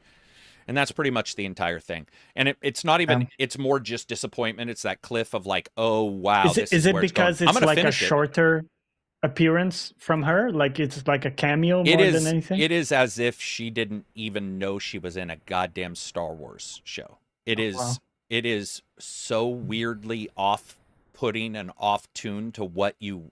Just reading some words disconnected. Yeah. Yeah, it's too bad too. I mean, especially because I know you guys liked Andor a lot. I think Andor is the one that's considered. Yeah, I very much like that. Yeah. Yeah. So that's the thing, is that these guys, they can do good stuff, and they don't, and then they do, and so I'm just sort of like, okay. I've purposefully avoided it because I have no confidence in it, because I really didn't like Book of Boba Fett. I wasn't crazy about the second season of The Mandalorian either. And I really didn't like Obi-Wan, like the Kenobi show either, Right. really. So yeah. It also, like, yeah, it feels weird for me, the new Star Wars, because there's like, and especially like when you tie it into like what I'm seeing with Outlaws, like there's some stuff they're doing with the universe that's just really weird. Like Nar Shaddaa as a location still hasn't been featured in any of these Star Wars properties, even though it's like the smuggler's moon, it's the hub of the entire Star Wars like criminal underworld, and it hasn't really been featured yet in any like Disney Star Wars property. Like it's like the Star Wars underworld in this Star Wars is Tatooine, which is the most backwards planet on the Outer Rim, basically. It's just weird. Yeah. I mean, it is what it is. I like lightsaber fights and stuff like that. I would agree. I also played didn't play, but watched Ewan McGregor's the Obi-Wan one. And so it depends on when you're born. That's how you're going to direct, right? Because what you live through, what all your life experiences are. There's certainly something to be said that as people age, their thought processes towards what it means to be a Star Wars character is going to change, which I think we are seeing. So I think I've just aged out of whatever their idea is of Star Wars. I've just aged out of it. I'm not even like, I don't even feel like I'm missing anything. I feel like somebody out there is obviously, including kids who aren't going to care as much, are obviously being serviced and enjoying it. So they're going to have their Ewoks like I did when I was a kid. And somebody said the same thing when I liked Star Wars, and they're like, well, that's no Flash Gordon, whatever. You know, there's always a comparison is what I'm saying. So I'm pretty okay with it. But I will say that it is odd to me that they keep going to like an Obi-Wan and they try to unearth more. And in fact, all they do is make what you did see questionable when you were so it's like, why are we seeing Obi-Wan? Especially when the cartoons, from what I understand and what I've seen, a lot of the cartoons have done very well. I've actually found that when I go and see all the stuff with Anakin and Obi-Wan in the cartoons, I'm like, dude, those are actually some pretty heady stories.